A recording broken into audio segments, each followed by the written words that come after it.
back up.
Good morning.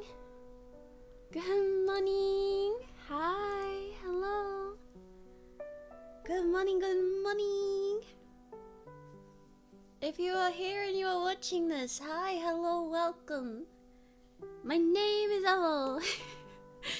Hello, Anido. Hello, Fubu. Hello, Chris. Hello, Bubble. How is everyone doing today? Hello to anyone who may be looking. Hi. Okay, hi, Spoopy. How you doing? Oh my god, it's it's the superstar. Oh my god, it's Thomas. Hi, Thomas. Okay, so today, sorry, I am brushing my hair as I'm speaking right now. I'm trying to get it into a high pony because we're doing business today. Today, for the first time in a very long time, we are reading a story again together. I hope you guys are I hope you guys are as excited. Wait, I hope you guys are no. Yeah, that sounds right. No, I'm right. I hope you guys are as excited as I am. Sorry, I'm doubting my English this morning. Let me slide on over. Let me join you over here. Hi, chat. Hi, chat. Am I in the way? I feel a little bit big. I feel a little bit in the way. Is this slightly less in the way? Do you guys feel like you can be seen? Is that okay for you? Hi! Good morning! Good morning. Yeah, it's still morning. Good morning!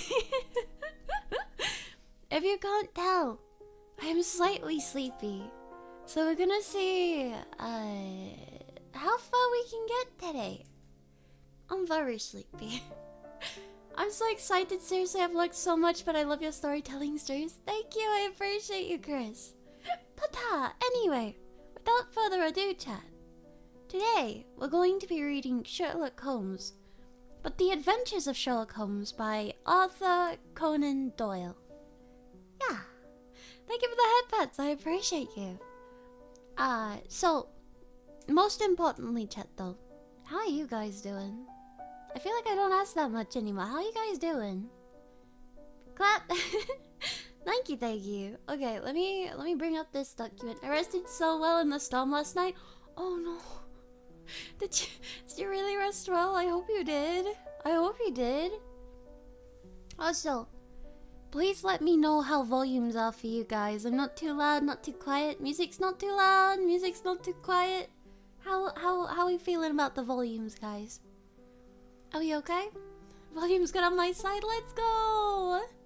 Heck yeah. Okay. In that case, let me sit comfy and we'll begin. Yeah.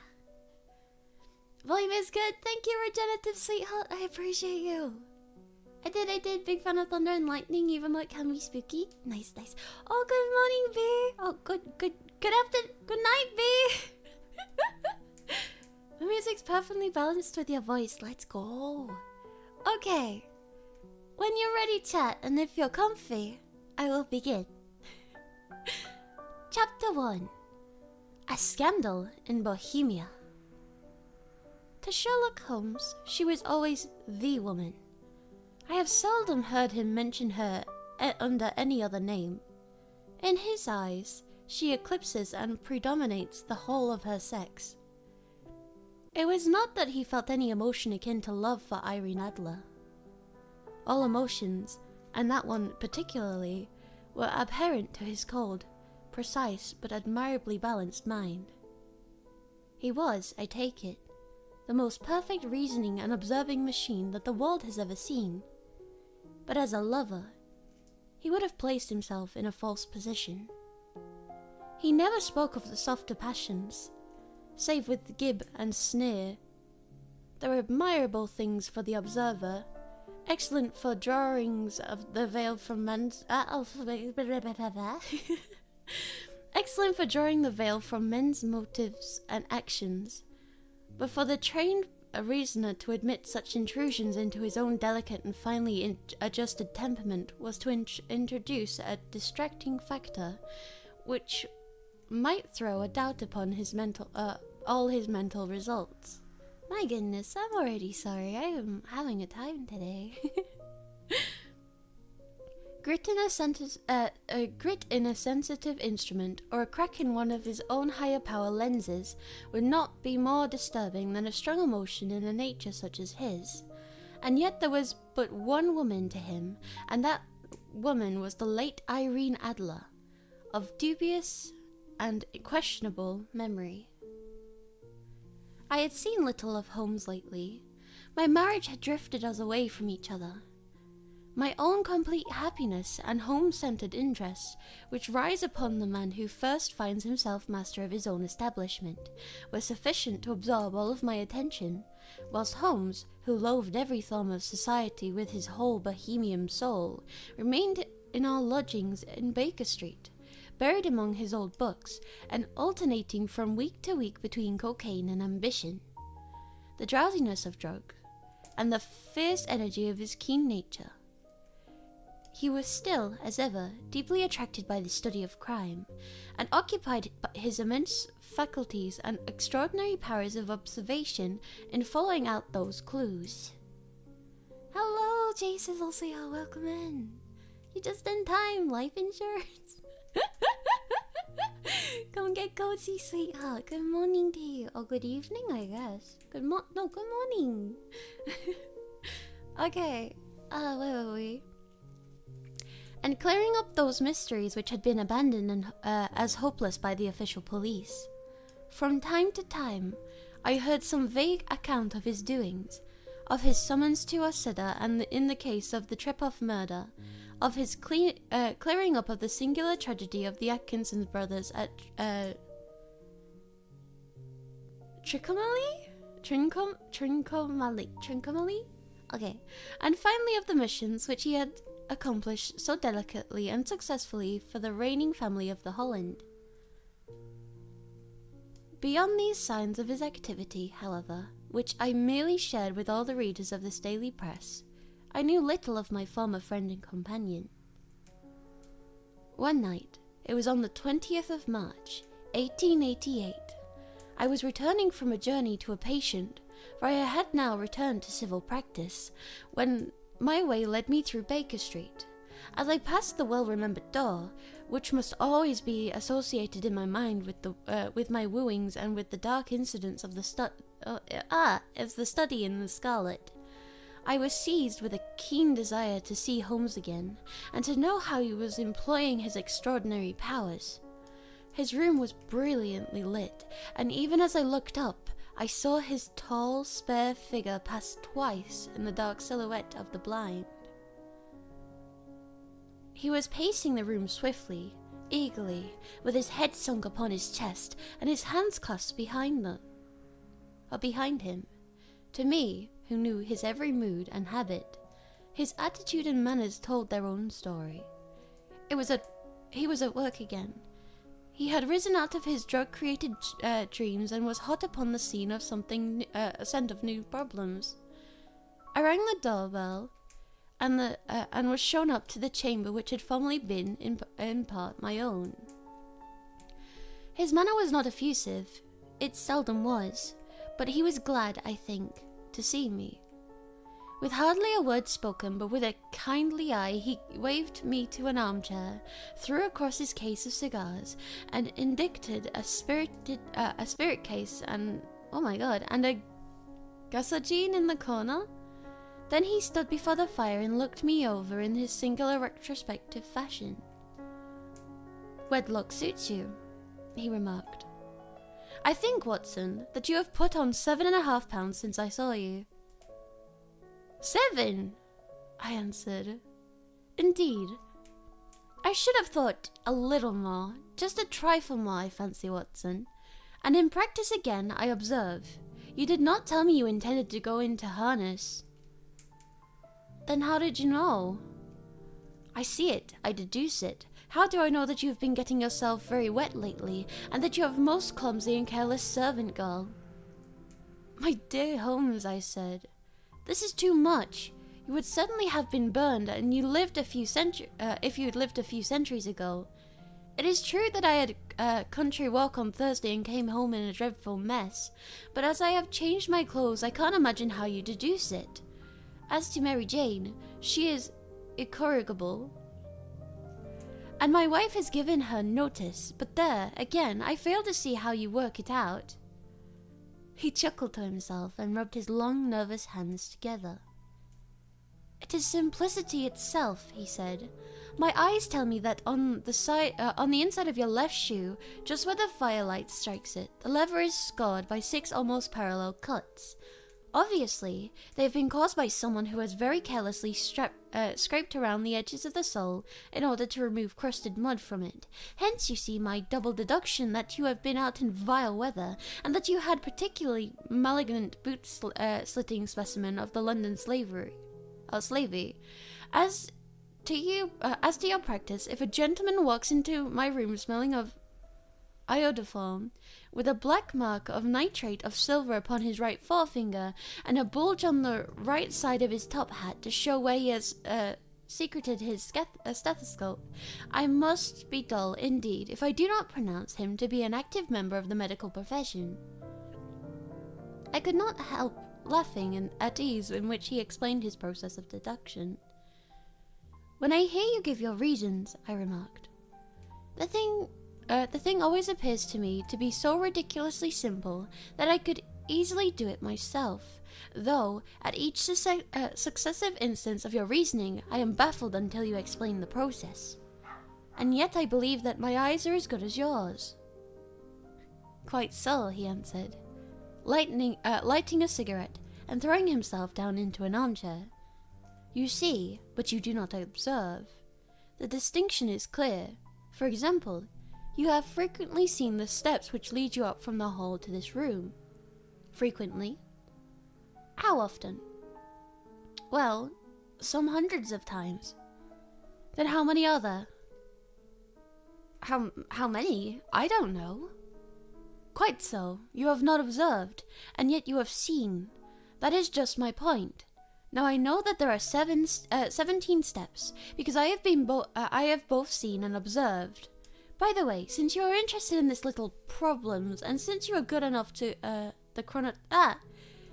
chronicle one or two of my trifling experiences, you may be interested in this."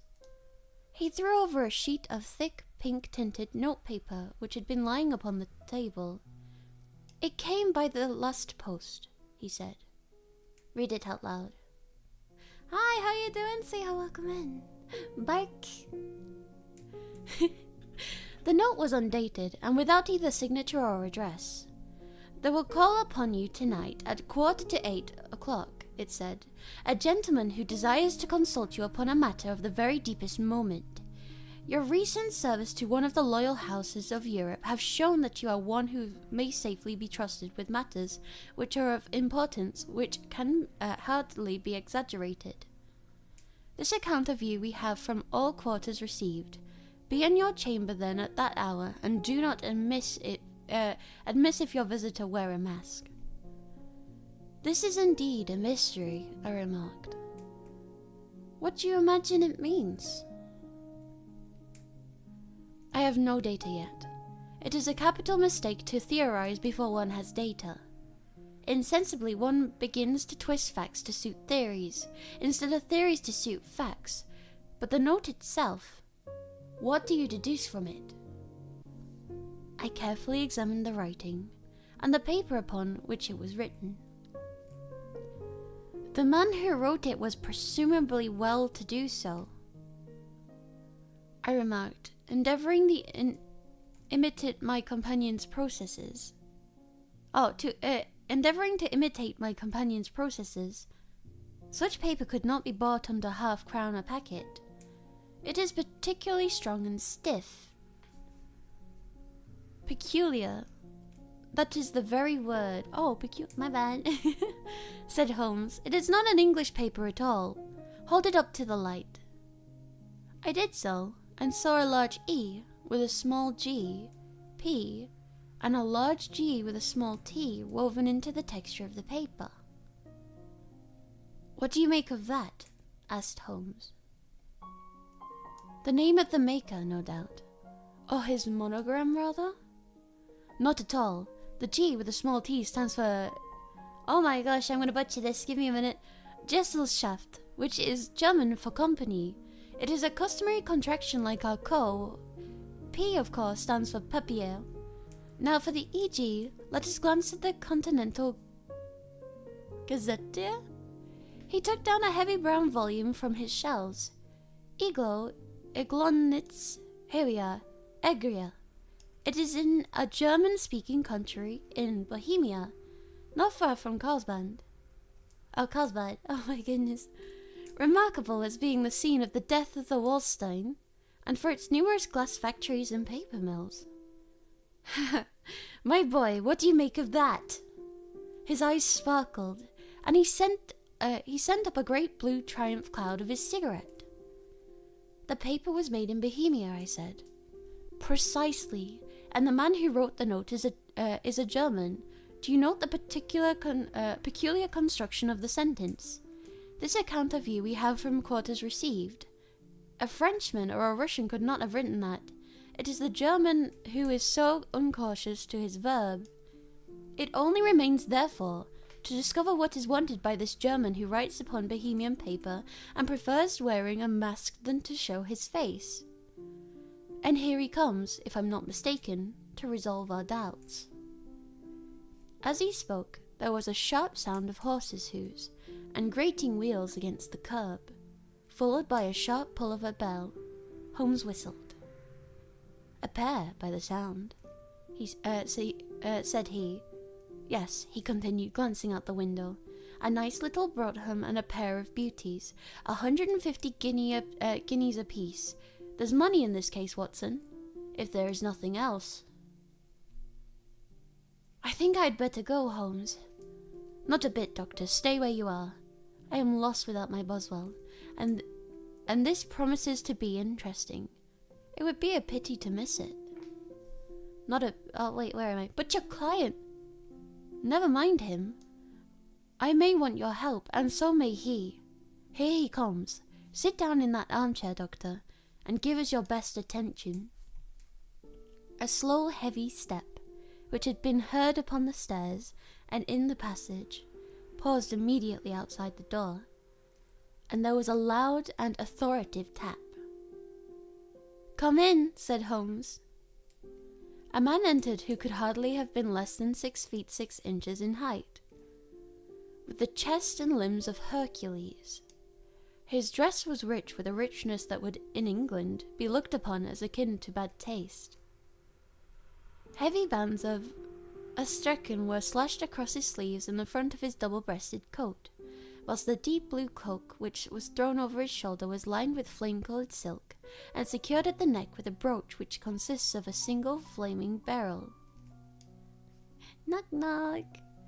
Boots which extended halfway up his calves, and which were trimmed at the tops with rich brown fur, completed the impression of a barbaric opulence which was suggested by his whole appearance. He carried a broad-brimmed hat in hand, whilst he wore across the upper part of his face, extending down past his cheekbones, a black visored mask, which he had apparently adjusted that very moment, for his hand was still raised to it as he entered.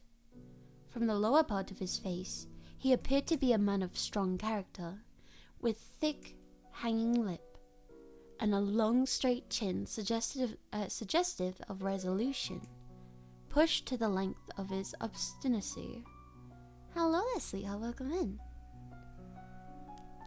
"You had my note?" he asked with a deep, harsh voice and a strongly marked German accent. "I told you that I would call." He looked from one to the other of us, as if uncertain who to address. "Pray take a seat," said Holmes.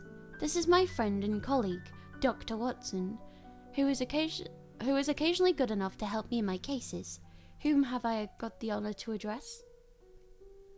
"You may address me as Count von Kram, a Bohemian nobleman. I understand that this gentleman, your friend, is a man of honour and discretion, whom I may trust with the matter of the most extreme importance. If not, I would much prefer to communicate with you alone." I rose to go, but Holmes caught me by the wrist and pushed me back into the armchair. "It is both or none," said he. "You may say before this gentleman anything which you wish to say to me." The Count shrugged his broad shoulders. "Then I must begin," said he, "by binding you both to absolute secrecy for 2 years. At the end of that time, the matter will be of no importance. At present, it is not too much to say that it is of such weight that it may have influence on European history. I promise, said Holmes. And I. You will excuse this mask, continued our strange visitor. The august person who employs me wishes his agent to be unknown to you, and I may confess at once that the title by which I have just called myself is not exactly my own. I was aware of it, Dr. Holmes said dryly. Oh, like, Mr. Holmes said dryly. My bad, I read the next line, I apologize. The circumstances are of great delicacy, and every precaution has to be taken to quench what might grow into to be an immense scandal and seriously compromise one of the reigning families of Europe. To say plainly, the matter implicates the great house of Umstein, hereditary kings of Bohemia. I was also aware of that, murmured Holmes, settling himself down in his armchair and closing his eyes. Our visitor glanced with some apparent surprise at the languid, lounging figure of the man who had been, no doubt, depicted to him as the most incisive reasoner and most energetic agent in Europe. Holmes slowly reopened his eyes and looked impatiently at his gigantic client. If your Majesty would consent to state your case, he remarked.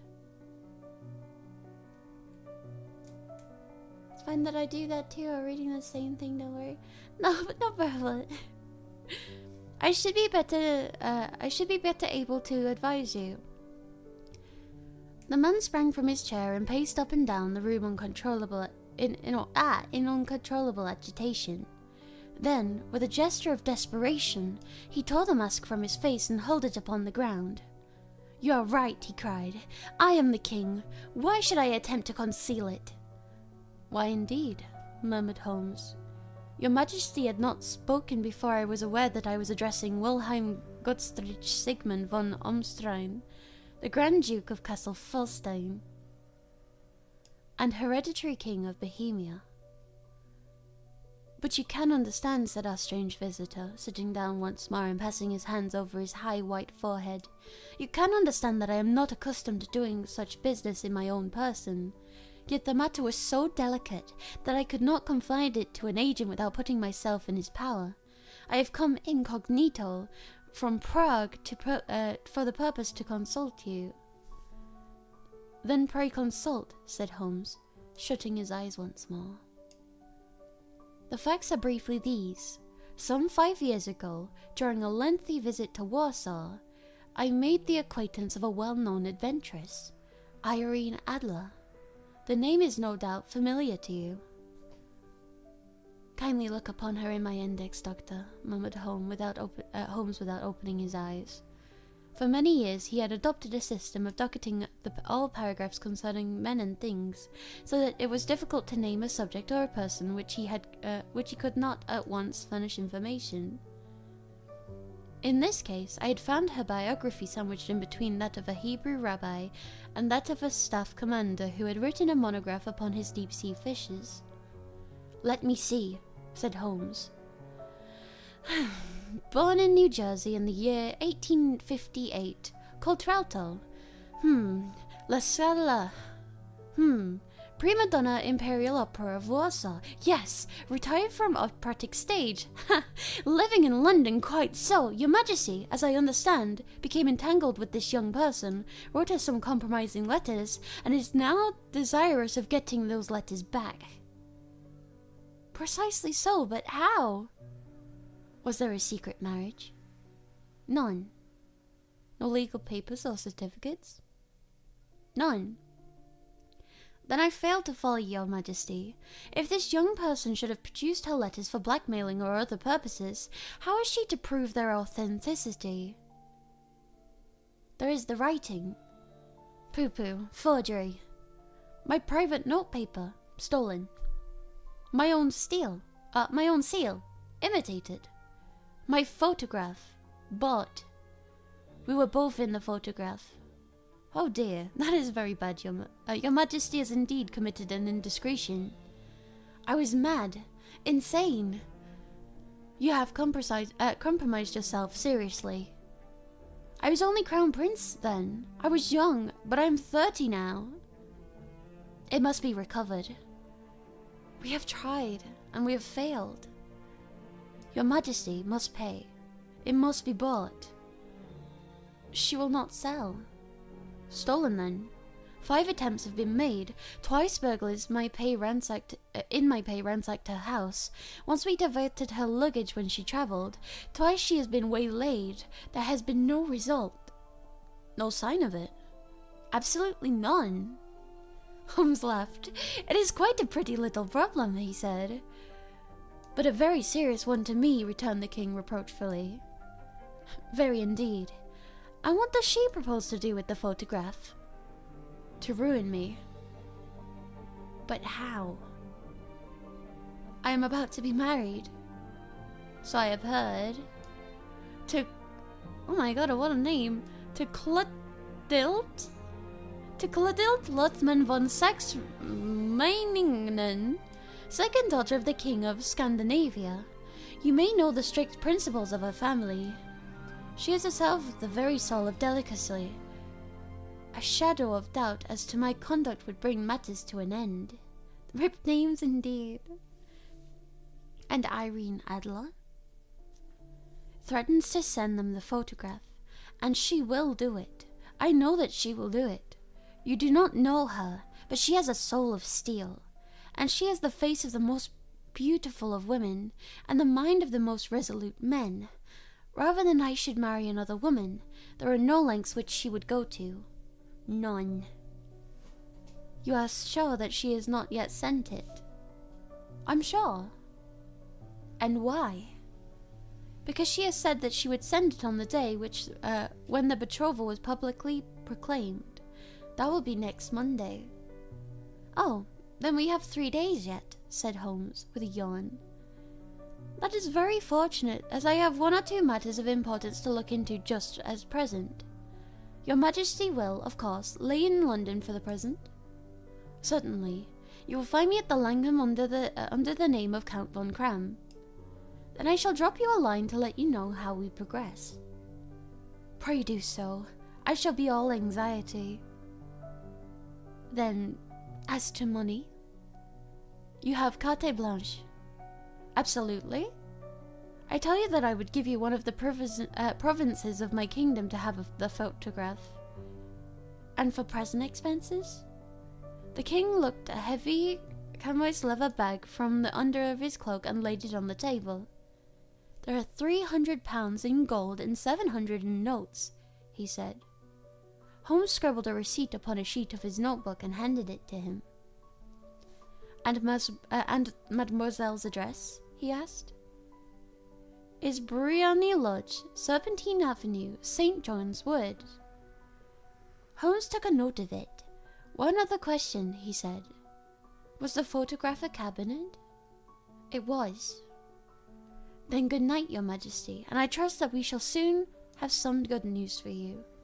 And good night, Watson, he added, as the wheels of the royal brougham rolled down the street. If you will be good enough to call tomorrow afternoon at 3 o'clock, I should like to chat this little matter over with you again. And that's the end of chapter 1. How you guys doing? You guys enjoying the story so far? There are some difficult names in there. I am going to take this time to have a sip of liquid, because I don't know if you can tell, but my tongue is dry right now.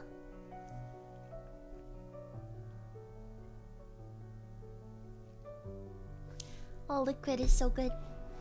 Ah. Okay, chat.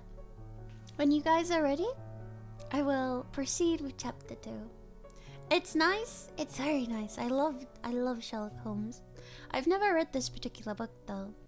Kind of enjoying it. Ready? Okay. Okay. Chapter 2. At 3 o'clock precisely, I was at Baker Street. But Holmes had not yet returned. More please now, welcome in, welcome.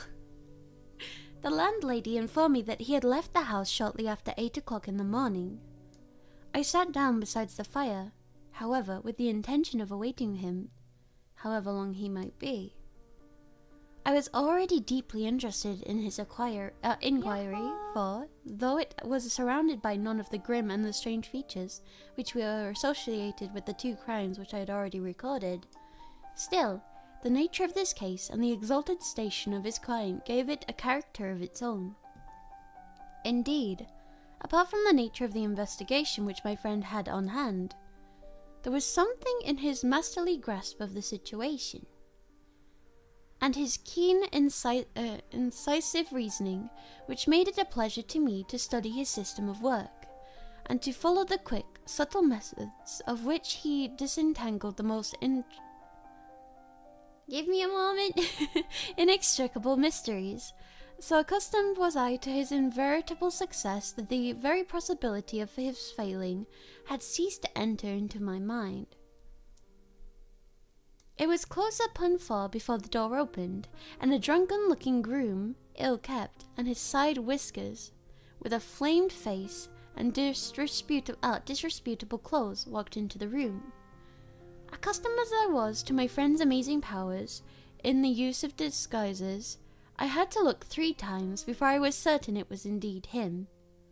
With a nod, he vanished into the bedroom, whence he emerged in 5 minutes, tweed-suited and respectable, as of old.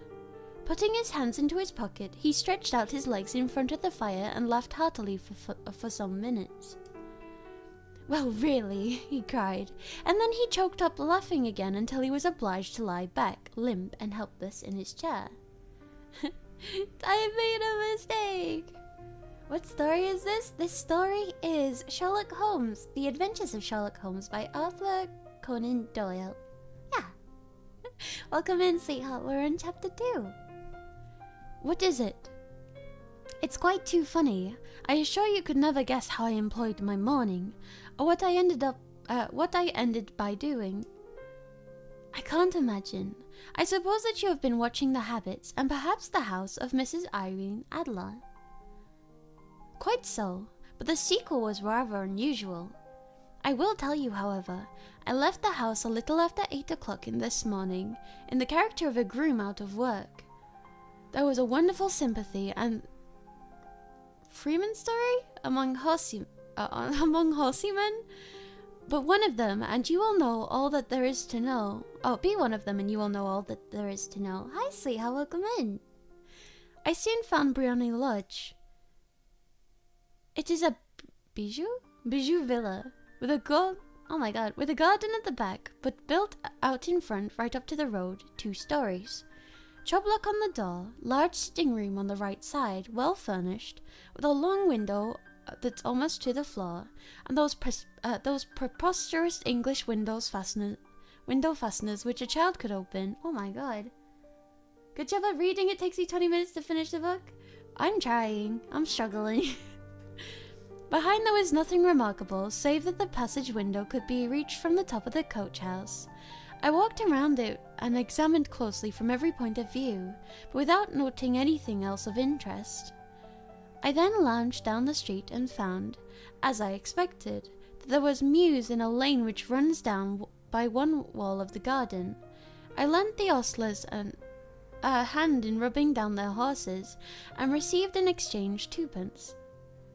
A glass of half and half, 2 fills of shack tobacco, and much information as I could desire about Mrs. Adler, to say nothing of half a dozen other people in the neighbourhood in whom I was not in the least interested, but whose biographies I compelled to listen to. Amorrette is live.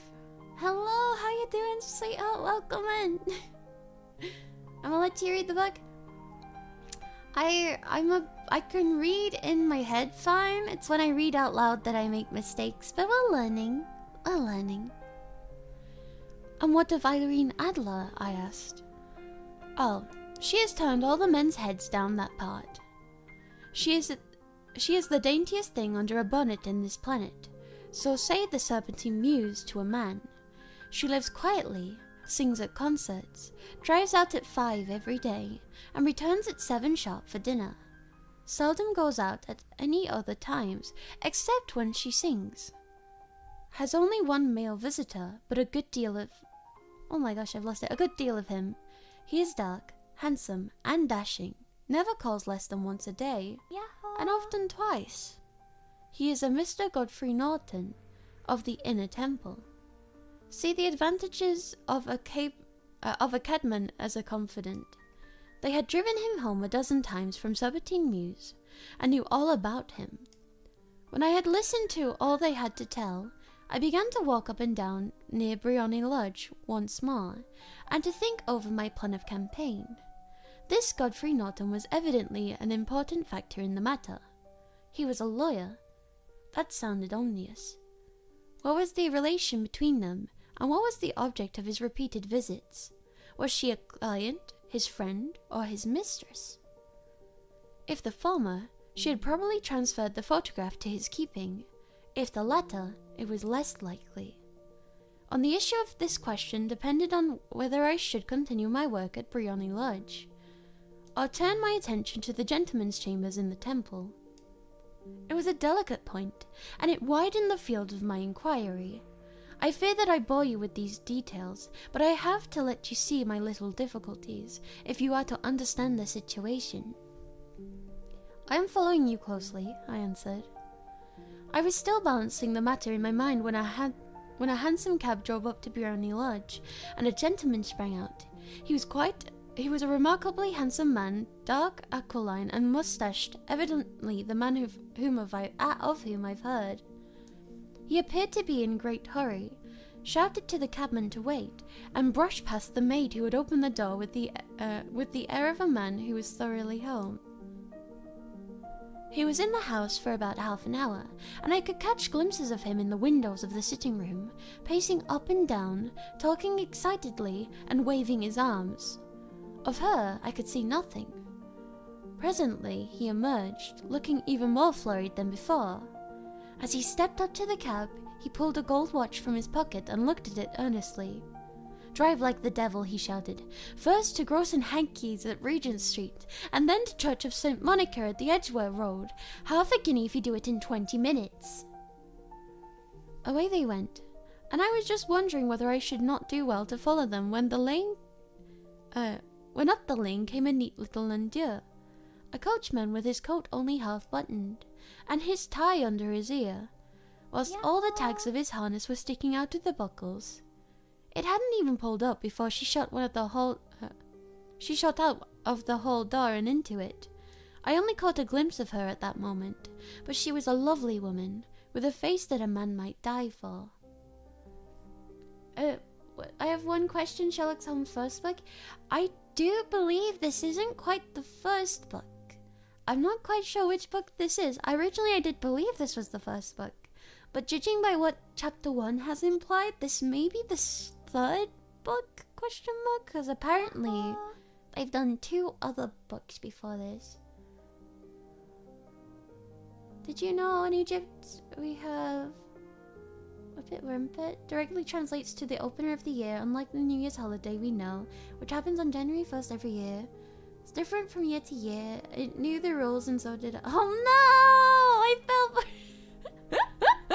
Welcome in, sweetheart. "The Church of St. Monica, John," she cried, "and half a sovereign if you reach it in 20 minutes. This is quite too good to lose, Watson. I was just balancing whether I should run for it or whether I should perch behind a landau when a cab came through the street. The driver looked twice at such a shabby fare, but I jumped in before he could object. 'The Church of St. Monica,' said I, 'and half a sovereign if you reach it in 20 minutes. It was 25 minutes to 12, and of course I was clear enough what was in the wind. My cabby drove fast. I don't think I ever drove faster, but the others were there before us. The cab and the landau with their steaming horses were in the front door when I arrived. I paid the man and hurried into the church. There was not a soul there to save the 2 whom I had followed, and a surpliced clergyman who seemed to be, oh my god, expostulating with them. They were all 3 standing in a knot in front of the altar. I lounged up the side aisle like any other idler who has dropped into a church. Suddenly, to my surprise, the 3 at the altar faced round to me, and Godfrey Norton came running as hard as he could towards me. Thank gods, he cried. You'll do. Come, come. What then? I asked. Come, man, come. Only 3 minutes or it won't be legal. I was half dragged up to the altar, and before I knew where I was, I found myself mumbling responses which were whispered in my ear, and vouching for things of which I knew nothing, and generally assisting in the secure tying up of Irene Adler, spinster, to Godfrey Norton, bachelor. It was all done in an instant, and there was the gentleman thanking me on one side and the lady thanking on the other, while the clergyman beamed on me in front.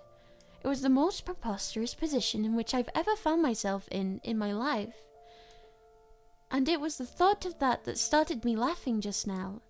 It seems that there has been some informality about their license, that the clergyman absolutely refused to marry them without a witness of some sort, and that my lucky appearance saved the bridegroom from having to sally out into the streets in search of a best man.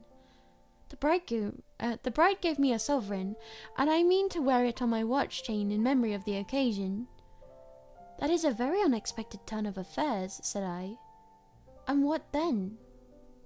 Well, I found my plans very seriously menaced. It looked as if the pair might take an immediate departure, and so necessitate very prompt and energetic measures on my part. At the church door, however, they separated. He driving back to the temple, and she to her own house. Hi, wife, I love you! I shall drive in the park at 5 as usual, she said as she left him. I heard no more. They drove away in different directions, and I went off to make my own arrangements. Which are?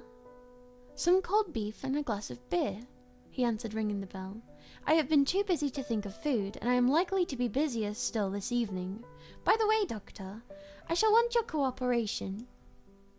I shall be delighted. You don't mind breaking the law? Not in the least. Not running a chance of arrest? Not in a good cause. Oh, the cause is excellent. Then I am your man. I was sure that I might rely on you. But what is it you wish? When Mrs. Turner has brought in that tray, I will make it clear to you now, he said as he turned hungrily in the simple fare of our landlady that our landlady had provided. I must discuss it while I eat, for I have not much time. It is nearly 5 now. In 2 hours we must be on the scene of action. Miss Irene, or Madam rather, returns from her drive at 7. We must be at Briony Lodge to meet her. And what then? You must leave that to me. I have already arranged what is to occur. There is only one point on which I must insist. You must not interfere, come what may. You understand? I am to be neutral? To do nothing whatever. There will probably be some small unpleasantness. Do not join in. It will end in my being conveyed into the house. 4 or 5 minutes afterwards, the sitting room window will open. You are to station yourself close to that open window. Yes. You are to watch me, for I will be visible to you. Yes. And when I raise my hand, so, will you throw into the room what I give you to throw, and will, at the same time, raise the cry of fire. You quite follow me? Entirely. It is nothing very formidable, he said, taking a long cigar-shaped roll from his pocket. It is an ordinary plumber's smoke rocket, fitted with a cap at either end to make it self-lighting. Your task is confined to that. When you raise your cry of fire, it will be taken up by quite a number of people. You may then walk to the end of the street, and I will rejoin you in 10 minutes. I hope that I have made myself clear. I am to remain neutral, to get to the window, to watch you, and at signal to throw in this object, then to raise the cry of fire, and then to wait a view at the corner of the street. Precisely. Then you may entirely rely on me. This is excellent. I think, perhaps, it is almost time that I prepare for a new role I have to play.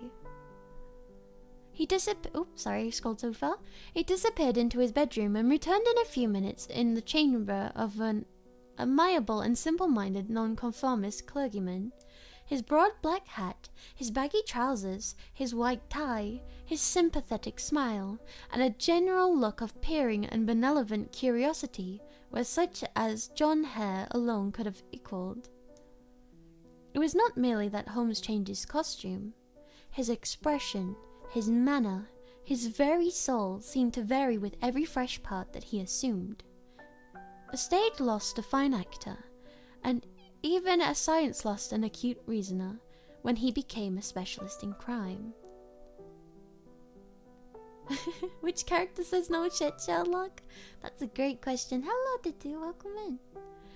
It was 6:15 when we left Baker Street, and it still wanted 10 minutes to an hour when we found ourselves in Serpentine Avenue. It was already dusk, and the lamps were just being lighted as we paced up and down in front of Briony Lodge, waiting for the coming of its occupant. The house was just such that I had pictured it from Sherlock Holmes. Sherlock Holmes' succinct description, but the locality appeared to be less private than I expected.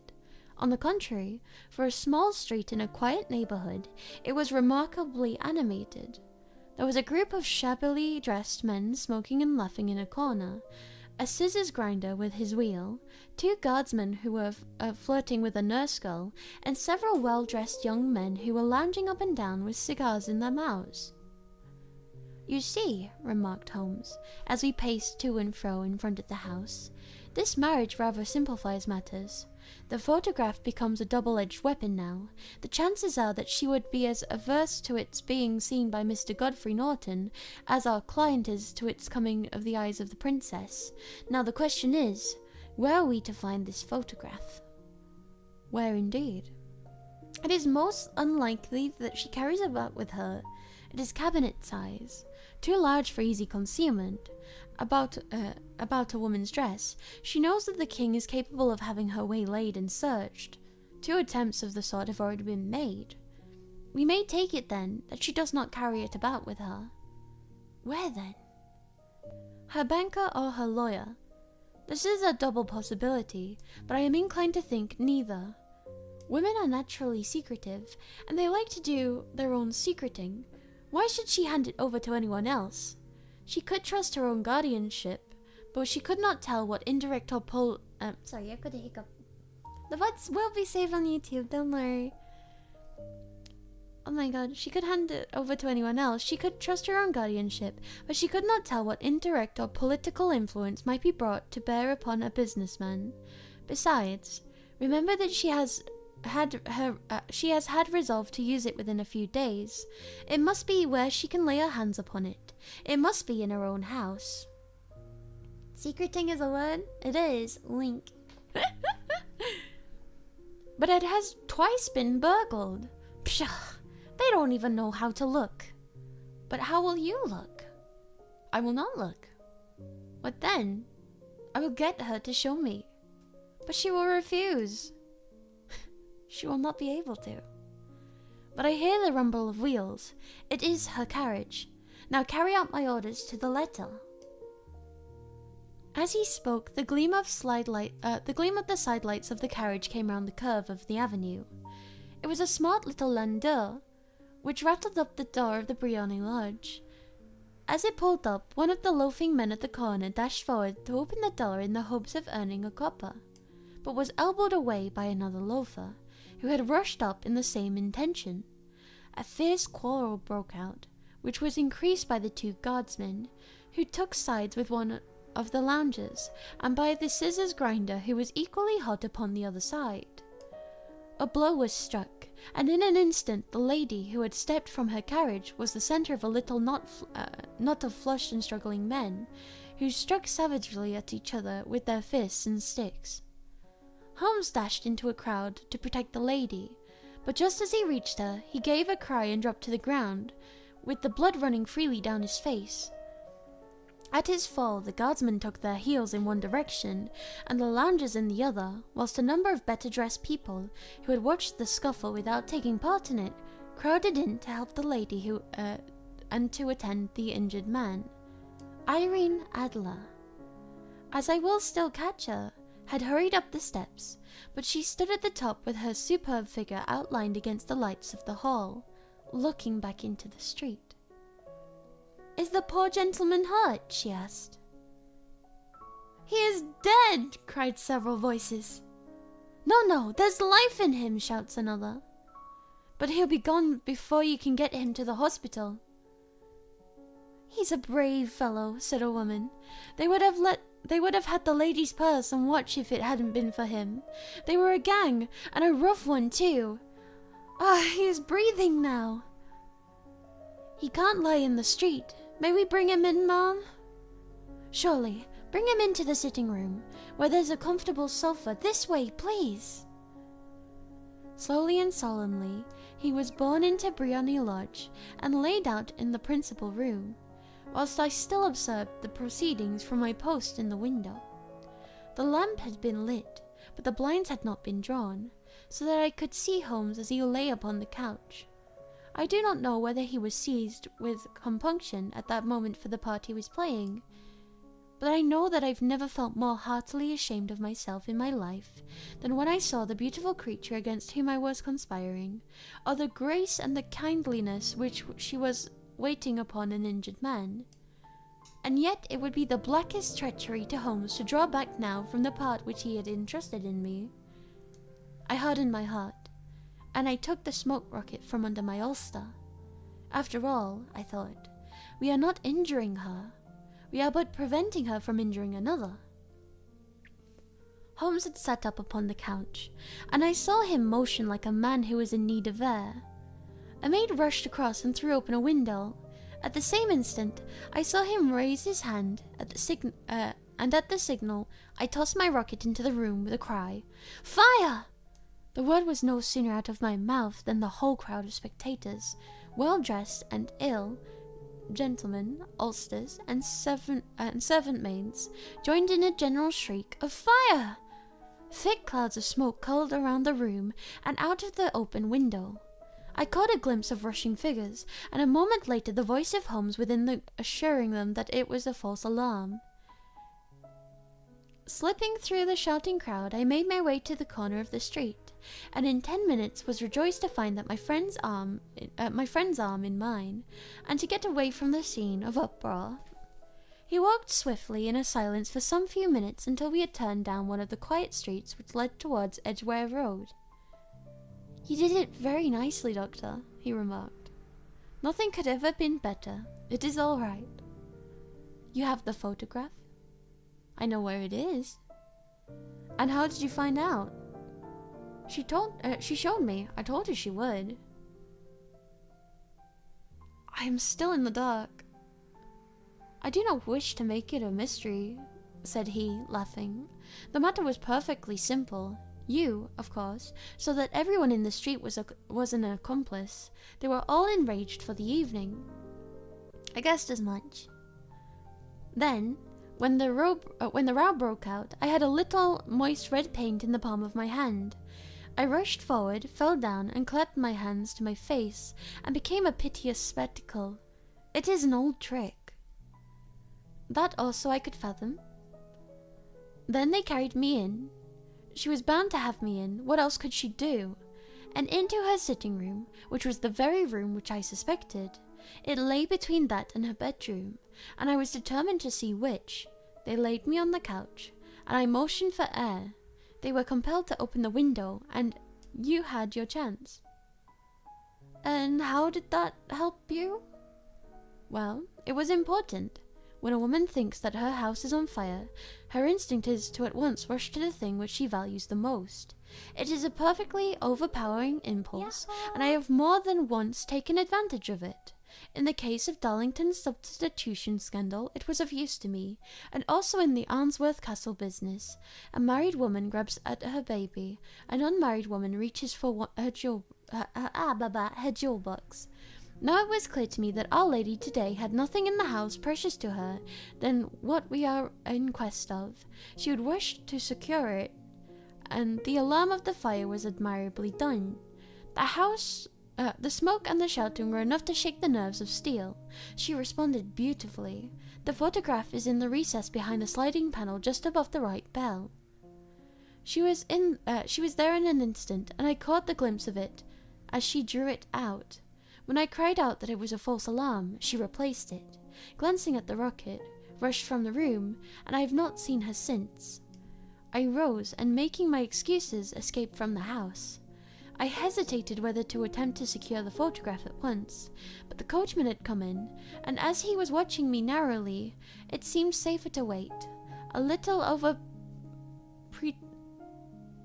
precipitance may ruin it all. Sorry, my bad. And now? I asked. Our quest is practically finished. I shall call with the king tomorrow, and with you, if you care to come with us. We will be shown into the sitting room to wait for the lady, but it is probable that when she comes she may find neither of us nor the photograph. It might be a satisfaction to His Majesty to regain it with his own hands. And when will you call? Good morning, sweetheart. At 8 in the morning. She will not be up, so we shall have a clear field. Besides, we must be prompt, for this marriage may mean a complete change in her life and habits. I must wire the king without delay. We had reached Baker Street and had stopped at the door. He was searching his pockets for the key when someone passing said, "Good night, Mr. Sherlock Holmes." There were several people on the pavement at the time, but the greeting appeared to have come from a slim youth in an ulster who had hurried by. "I've heard that voice before," said Holmes, staring down a dimly lit street. "Now I wonder who that deuce could have been." And that's the end of chapter 2! How you guys feeling? You guys still vibing? You guys still hanging out? You guys still having a good time? I am gonna take this time to have a little sippy sip because I am thirsty. Clap. Thank you, Bobo. Hell yeah.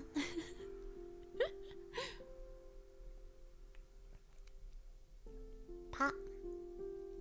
I'm absolutely loving this. Let's go, Bone Walker, sweetheart. Hell yeah. Always, always. Okay. I'm gonna sip a little bit more, and then we'll continue with chapter 3. Okay. I'm ready when you guys are. Let me know. Pa pa pa pa pa. Let me pa pa pa. Pa pa pa. Okay. Chapter 3. I slept at Baker Street that night, and we were engaged upon our toast and coffee in the morning, when the King of Bohemia rushed into the room. "You have really got it?" he cried, grasping Sherlock Holmes by either shoulder and looking eagerly into his face. "Not yet." "But you have hopes?" I don't know why I missed the H there. You have hopes? "I have hopes." "Then come. I am all impatience to be gone." "We must have a cab." "No, my brougham is waiting." Then that will simplify matters." We descended and started off once more for Briony Lodge. "Irene Adler is married," remarked Holmes. "Married? When?" "Yesterday." "But to whom?" "To an English lawyer named Norton." "But she could not love him." "I am in hopes she does." "And why in hopes?" "Because it would spare your Majesty all fear of the future annoyance. If the lady loves her husband, she does not love your Majesty. If she does not love your Majesty, then there is no reason why she would interfere with your Majesty's plan." "It is true, and yet... well, I wish she had been of my own station. What a queen she would have made." He relapsed into a moody silence, which was not broken until we drew upon Serpentine Avenue. The door of Briony Lodge was open, and an elderly woman stood upon the steps. She watched us with a sardonic eye as we stepped from the brougham. "Mr. Sherlock Holmes, I believe?" "Oh, you're hearing my bud? I apologize. He's having a good time up here." "I am, Mr. Holmes," answered my companion, looking at her with a questioning and rather startled gaze. "Indeed? My mistress told me that you were likely to call. She left this morning with her husband by the 5:15 train from Charing Cross for the Covenant."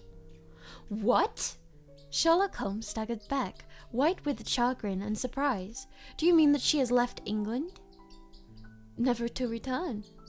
"And the papers?" asked the king hoarsely. "All is lost." "We shall see."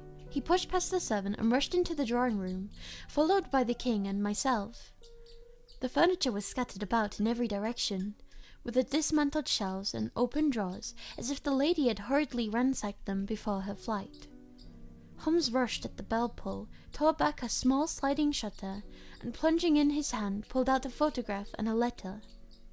The photograph was of Irene Adler herself in an evening dress, and the letter was subscribed to Sherlock Holmes-esque, to be left till called for. My friend tore it open, and we all three read it together. It was dated at midnight of the preceding night and ran this way. "My dear Mr. Sherlock Holmes, you really did it very well. You took me in completely. Until after the alarm of fire, I had no suspicion. But then, when I found out how I had betrayed myself, I began to think. I had been warned against you months ago. I had been told that, if the king employed an agent, it would most certainly be you. And your address has been given to me. Yet, with all this, you made me reveal what you wanted to know. Even after I became suspicious, I found it hard to think evil of such a dear, kind old clergyman. But you know, I have been trained as an actress myself. Male costume is nothing new to me. I often take advantage of the freedom when it gives. I sent John, the coachman, to watch you, ran upstairs, got into my walking clothes, and as I called them and came down just as you departed. Well, I followed you to your door, and so made sure that I was really an object of interest to the celebrated Mr. Sherlock Holmes. Then I, rather imprudently, wished you a good night, and started for the temple to see my husband. We both thought the best resource was flight. When pursued by a formidable antagonist, you'll find the nest empty when you call tomorrow. As to the photograph, your client may rest in peace. I love and am loved by a better man than he. The king may do what he will without hindrance for one whom he has cruelly wronged. I keep it only as a safeguard myself, and to preserve a weapon which will always secure me from any steps which he might take in the future. I leave a photograph which he might care to possess, and I remain, dear Sherlock Holmes, very truly yours, Irene Norton, née Adler." "What a woman! Oh, what a woman!" cried the King of Bohemia, when we had all three read the epistle. Epistle? "Did I not tell you how quick and resolute she was? Would she have not have made an admirable queen? It is not a pity that she was not on my level. Oh, is it not a pity she was not on my level? From what I have seen of the lady, she seems indeed to be on a very different level to your majesty," said Holmes coldly. "I am sorry that I have not been able to bring your majesty's business to a more successful conclusion." "On the contrary, my dear sir," cried the king, "nothing could be more successful. I know that her word is inviolate, and the photograph is now safe as if it were in the fire." "I'm glad to hear your majesty say so. I am immensely indebted to you. Pray tell me in which way I can reward you. This ring." He slipped off an emerald snake ring from his finger and held it out upon the palm of his hand. Your majesty has something which I should value even more highly." "You have but to name it." "This photograph." The king stared at him in amazement. "Irene's photograph?" he cried. "Certainly, if you wish it." "I thank your majesty. Then there is no more to be done in this matter." Oh, my voice keeps cracking. I apologize. "I have the honor to wish you a very good morning." He bowed, and then turning away without observing the hand in which the king had stretched out to him, he set off in the company for his chambers. And that was how a great scandal threatened to affect the kingdom of Bohemia, and now had best plans of Mr. Sherlock Holmes had beaten by a woman's wit. He used to make merry over the cleverness of women, but I have not heard him do it as of late. And when he speaks of Irene Adler, or when he refers to her photograph, it is always under the honourable title of the woman. And that's the end of chapter 3, I think. Because that says 2 again. I'm really confused.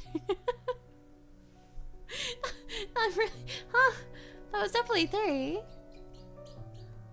Yeah, that's 3, so this is 4. Why does that say 2 again? Huh?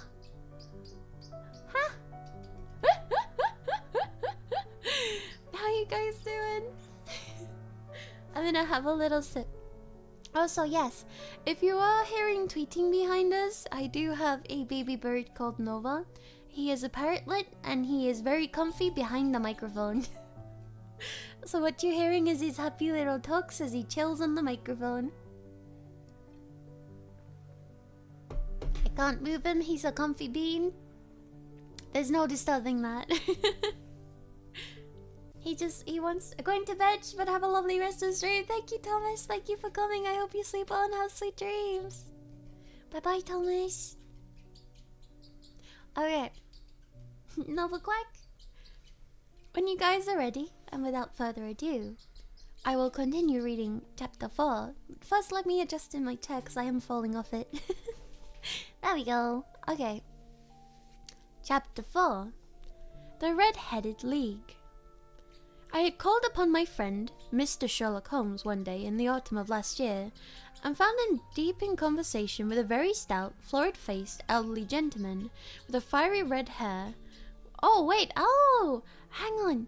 I believe, instead of this being chapter 4, I think this is a second story in the same book. So this one is called The Red-Headed League, I think. Okay. I had called upon my friend, Mr. Sherlock Holmes, one day in the autumn of last year, and found him deep in conversation with a very stout, florid-faced, elderly gentleman, with a fiery red hair.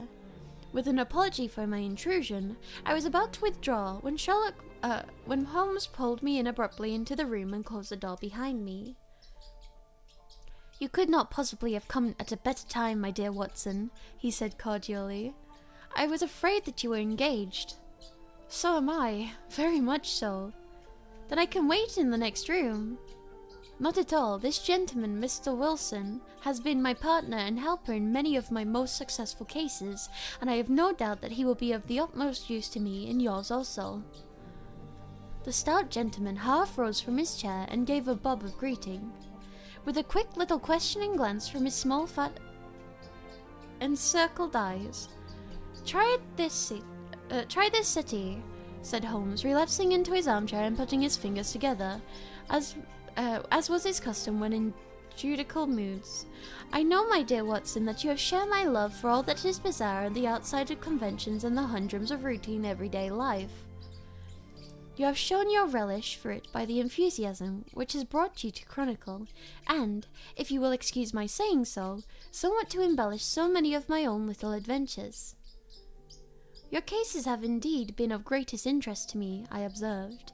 "You will remember that I remarked on the day, just before we went into this very simple problem presented by Mrs. Mary Sutherland, that for strange effects and extraordinary combinations we must go to life itself, which is always far more daring than any effort of imagination.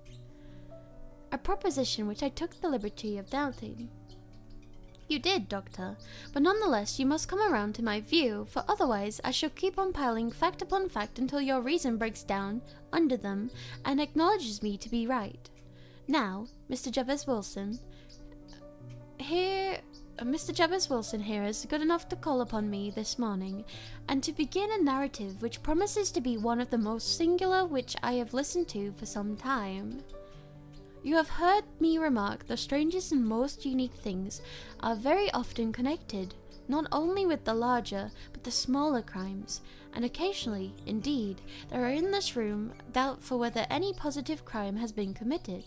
As far as I have heard, it is impossible for me to say whether the present case is an instance of a crime or not, but the course of events is certainly among the most singular that I have ever listened to. Perhaps, Mr. Wilson, you would have the great kindness to recommence your narrative. I ask you not merely because my friend Dr. Watson has not heard an opening part, but because the particular nature of this story makes me anxious to have every possible detail from your lips.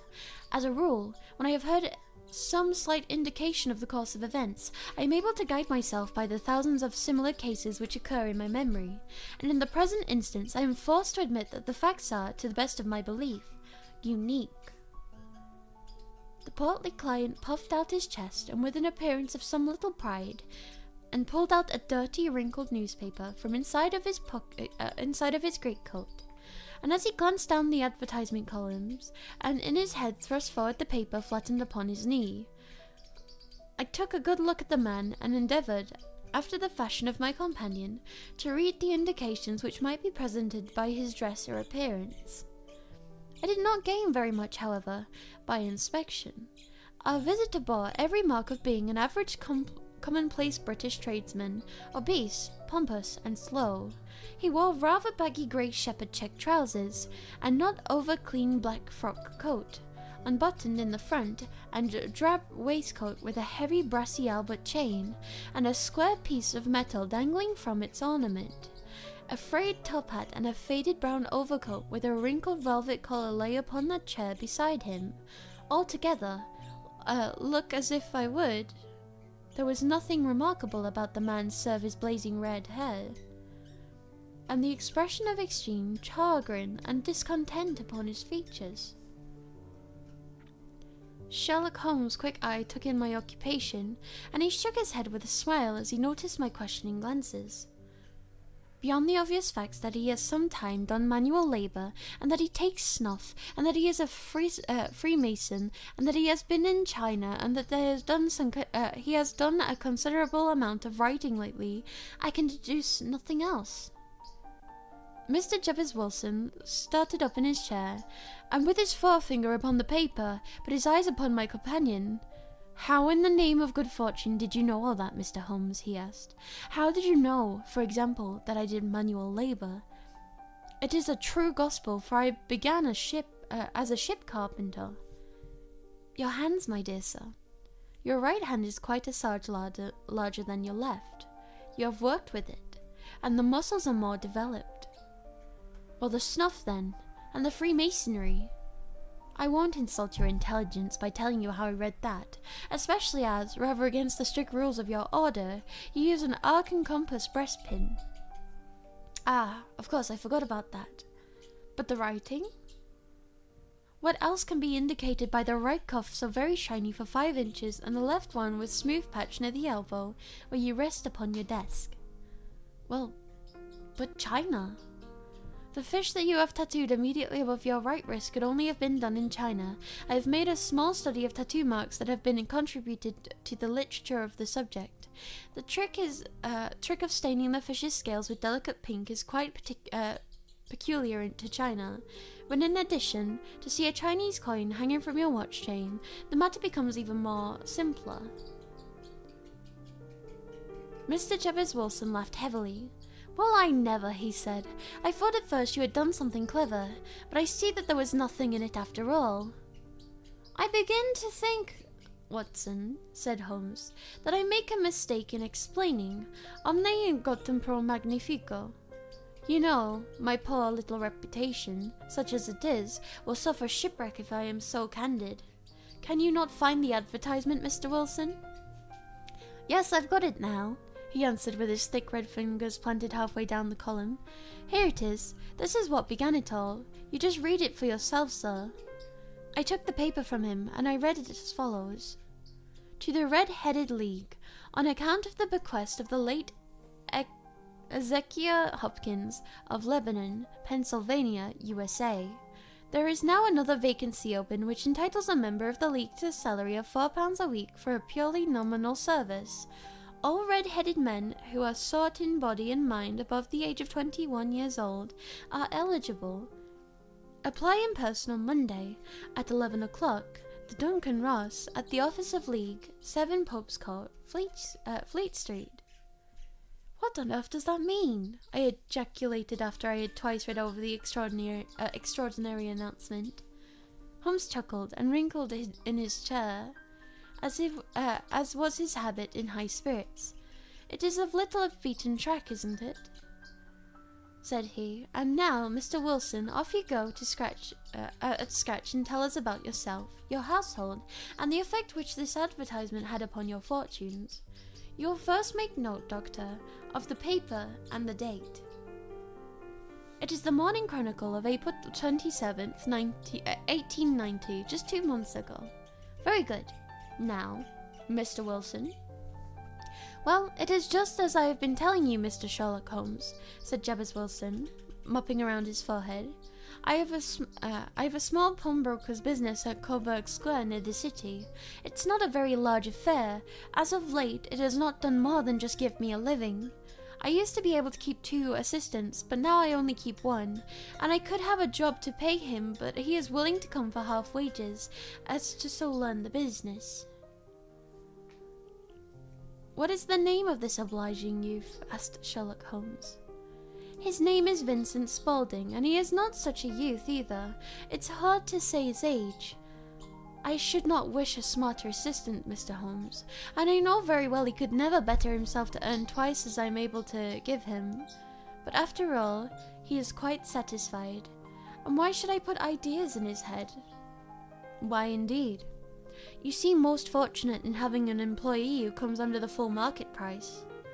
It is not a common experience among employees this age. I don't know what your assistant is. I don't know that your assistant is not as remarkable as your advertisement." "Oh, he has his faults too," said Mr. Wilson. "Never was such a fellow for photography, snapping away with his camera when he ought to be improving his mind, and then diving down into the cellar like a rabbit into its hole to develop the pictures. That is his main fault, but on the whole he is a good worker. There is no vice in him." "He is still with you, I presume?" "Yes, sir. He and a girl of 14, who does a bit of simple cooking and keeps the place clean. That's all I have in the house, for I am a widower and never had any family.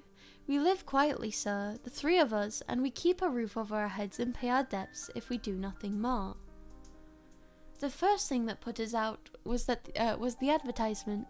Spaulding, he came down in the office just this day 8 weeks, with his very paper in hand, and he says, "I wish to the Lord, Mr. Wilson, that I was a red-headed man." "Why is that?" I ask.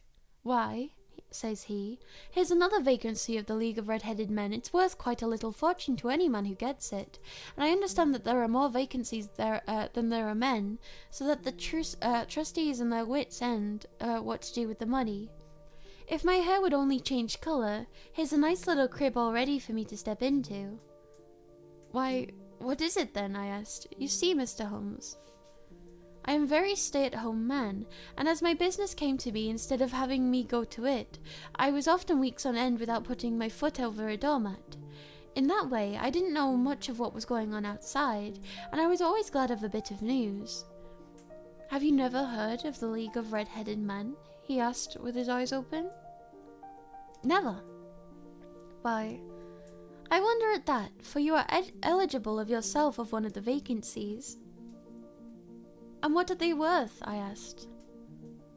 "Oh, merely a couple of $100 a year, but the work is slight, and it need not interfere very much with one's other occupation."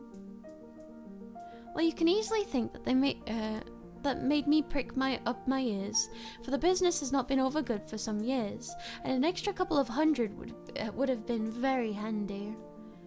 "Tell me about it," said I. "Well," said he, showing me the advertisement, "you can see for yourself in the League has some vacancies, and there is an address which you should apply for particulars. As far as I can make out, the League was just founded by an American millionaire, Ezekiel Hopkins, who is very particular in his ways. He himself a redhead, and has great sympathy for all red-headed men, so when he died, it was found that he had left his enormous fortune in the hands of the trustees, with the instructions to apply the interest to providing easy births to men whose hair is of that colour. From all that I have heard, it is a splendid pay, with very little to do. But, said I, there would be millions of red-headed men who would apply. Not so many as you might think, he answered. You see, it is really confined to Londoners and to grown men. This American had started from London when he was young, and he wanted to do Old Town a good turn. Then again, I have heard it is no use your applying if your hair is light red, or dark red, or anything but real bright, blazing, fiery red. Now if you care to apply, Mr. Wilson, you would just walk in, but perhaps it would be hardly worth your while to put yourself out of the way in the sake of a few £100. Now it is in fact, gentlemen, as you may see for yourselves, that my hair is of very full and rich tint, so that it seems to me that if there was to be any competition in the matter, I stood a good chance of many men that I have ever met. Vincent Spaulding seemed to know so much about it that I thought he might prove useful, so I just ordered him to put the shutters down for the day and to come right away with me. He was very willing to have a holiday, so we shut the business up and started off for the address that was given to us in the advertisement. I never hope to see such a sight again as that again, Mr. Holmes. From north, south, east and west, every man who had a shade of red in his hair tramped into the city to answer the advertisement. Fleet Street was choked with red-headed folk, and Pope's Court looked like a coaster's orange barrel. I could not have thought that there were many in the whole country as were brought together by the single advertisement. Every shade of colour there were: straw, lemon, orange, brick, Irish setter, liver, clay, but as Spaulding said, there were none many who had the real vivid flame-coloured tint. When I saw how many were waiting, I could have given up in despair, but Spaulding would not have heard of it. How he did it I could not imagine, but he pushed and pulled and buttoned until he got me through the crowd, and right up to the steps which led me to the office. There was a double stream upon the stair, some going up in hope, and some coming back dejected. We were wedged in as well as we could, and soon found ourselves in the office. Your experience has been been a most entertaining one, remarked Holmes, as his client paused and refreshed his memory with a huge pinch of snuff. Pray continue your very interesting statement. There was nothing in the office but a couple of wooden chairs and a deal table, behind which was sat a small man and a head that was even redder than mine. He said a few words to each candidate as he came up, and then he always managed to find some fault in them which would disqualify them. Getting a vacancy did not seem to be such an easy matter, after all. However, when our turn came, the little man was much more favourable to me than any of the others. As he closed the door, as we entered, so that he might have a private word with us. "This is Mr. Jabez Wilson," said my assistant, "and he is willing to fill a vacancy in the League." "And he is admirably suited for it," the other answered. "He has every requirement. I cannot recall when I have seen anything so fine." He took a step backwards, cocked his head to one side, and gazed at my hair until I felt quite bashful. Then suddenly he plunged forward, wrung my hand, and congratulated me warmly on my success. "It would be injustice to hesitate," he said. "You will, however, I am sure, excuse me for taking an obvious precaution." With that he seized my hair in both hands, and tugged until I yelled with pain. "There is water in your eyes," said he as he released me. "I perceive that all is as it should be, but we have to be careful, for we have twice been deceived by wigs and once by paint. If you could tell tales of cobbler's wax which would disgust you with human nature." He stepped over the window and shouted through in the top of his voice, for the vacancy was filled. A groan of disappointment came up from below, and the folk all trooped away in different directions until there was not a red head to be seen, except my own and that of the manager. "My name," said he, is Duncan Ross, and I am myself one of the pensioners upon the fund left by our noble benefactor. Are you a married man, Mr. Wilson? Have you had family? I answered that I had not. His face fell immediately. Dear me, he said gravely, this is very serious indeed. I am sorry to hear you say that. The fund weighs, of course, for the propagation and spread of the redheads as well as their maintenance. It is exceedingly unfortunate that you should be a bachelor. My face lengthened at this, Mr. Holmes, for I felt that I was not to have the vacancy after all, but after thinking it over for a few minutes, he said that it would be all right. In the case of another, he said, the objection might be fatal, but we must stretch the point in favour of a man with such a head of hair as yours. When shall you be able to enter upon your new duties? Well, it is a little awkward, for I have a business already, said I. Oh, never mind about that, Mr. Wilson, said Vincent Spaulding. I should be able to look after that for you. What would be the hours, I asked. 10 to 2. Now, a pawnbroker's business is mostly done on an evening, Mr. Holmes, especially Thursday and Friday evening, which is just before payday, so it would suit me very well to earn a little in the mornings. Besides, I know that my assistant is a good man, and that he would see to anything that turned up. That would suit me very well, I said. And the pay? Is £4 a week? And the work? It's pretty nominal. And what would you call pretty nominal? Well, you have to be in the office, or at least in the building the whole time. If you leave, you forfeit your whole position forever. This will is very clearly upon the point. You don't comply with the conditions if you budge from the office during that time. I see how welcome in. It's only 4 hours a day, and I should not think of leaving, said I. No excuse will avail, said Duncan Ross. Neither sickness, nor business, nor anything else. You must stay, or you lose your billet. And the work? Is to copy out the Encyclopedia Britannica. There is the first volume of it in that press. You must find your own ink, pens, and blotting paper, but we provide this table and chair. Will you be ready tomorrow? Certainly, I answered. Then goodbye, Mr. Jabez Wilson, and let me congratulate you once more on the important position which you have been fortunate enough to gain. He bowed me out of the room, and I went home with my assistant, hardly knowing what to say or to do. I was so pleased with my own good fortune.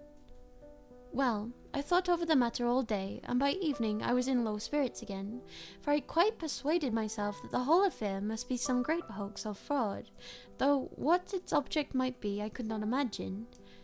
It seemed altogether past belief that anyone could make such a will, or that they would pay such a sum for doing anything so simple as copying out the Encyclopedia Britannica. Vincent Spaulding did what he could to cheer me up, but by bedtime I had reasoned myself out of the whole thing.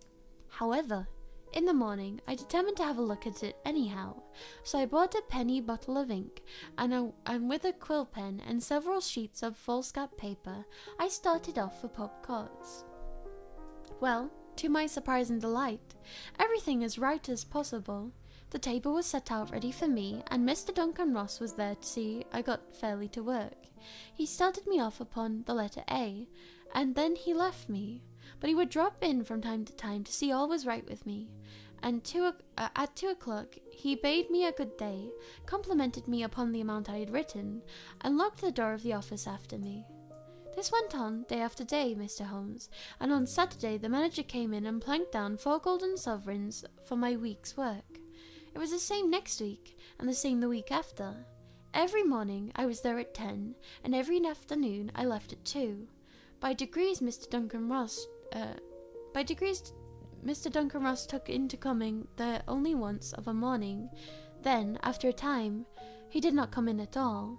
Still, of course, I never dared to leave the room for an instant, for I was not sure when he might come, and the bullet was such a good one, and suited me so well, that I would not risk the loss of it. 8 weeks passed away like this, and I'd written about abbots, archery, armour, and architecture, and Attica, and I hoped that with diligence I might get to the P's before long. It cost me something in full scamp, and I'd pretty nearly filled a shelf with my writings, and then suddenly the whole business came to an end. To an end? Yes, sir, and no later than this morning. I went to my work usual at 10 o'clock, but the door was shut and locked, with a little square of cardboard hammered onto the middle of the panel with a tack. Here it is, you can read it yourself. He held up a piece of white cardboard about the size of a sheet of notepaper. It read in this fashion: The Red-Headed League dissolved, October 9th, 1890. Sherlock Holmes and I surveyed the curt announcement and the rueful face behind it until the comical side of the affair was so completely overtopped every other consideration that we were both just burst out in laughter and in a roar of laughter. My apologies. I cannot see that there is anything very I cannot see that there is anything very funny, cried our client, flushing up to the roots of his flaming head. If you can do nothing better than to laugh at me, I'll go somewhere else. No, cried Holmes, shoving him back into the chair from which he had half risen. I really wouldn't miss your case for the world. It is most refreshingly unusual, but there is, if you will excuse me saying so, something just a little funny about it. Pray, what steps did you take when you found the card upon the door? I was staggered, sir. I did not know what to do.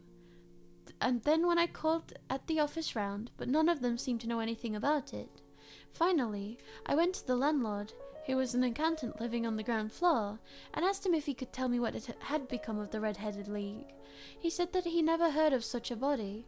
Then I asked him who Mr. Duncan Ross was. He answered that the name was new to him. Well, said I, the gentleman at number 4. What, the red-headed man? Yes. Oh, said he. His name was William Morris. He was a solicitor and was using my room as a temporary convenience until his new premises was ready. He moved out yesterday. Where could I find him? Oh, at his new offices. He did tell me the address, yes. 17 King Edward Street near St. Paul's. I started off, Mr. Holmes, but when I got to that address, it was a manufactory of artificial kneecaps, and no one in it had ever heard of Mr. William Morris or Mr. Duncan Ross. And what did you do then? I went home to Coburg Street, and I took the advice of my assistant, but he could not help me in any way. He could only say that if I waited I should hear by post, but that was not quite good enough, Mr. Holmes. I did not wish to lose such a place without a struggle, so, as I have heard you were very good enough to give advice to poor folk who were in need of it, I came right away to you. Hey, y'all? What were you yelling? What were you yelling? And you did very wisely, said Holmes. Your case is an exceedingly remarkable one, and I shall be happy to look into it.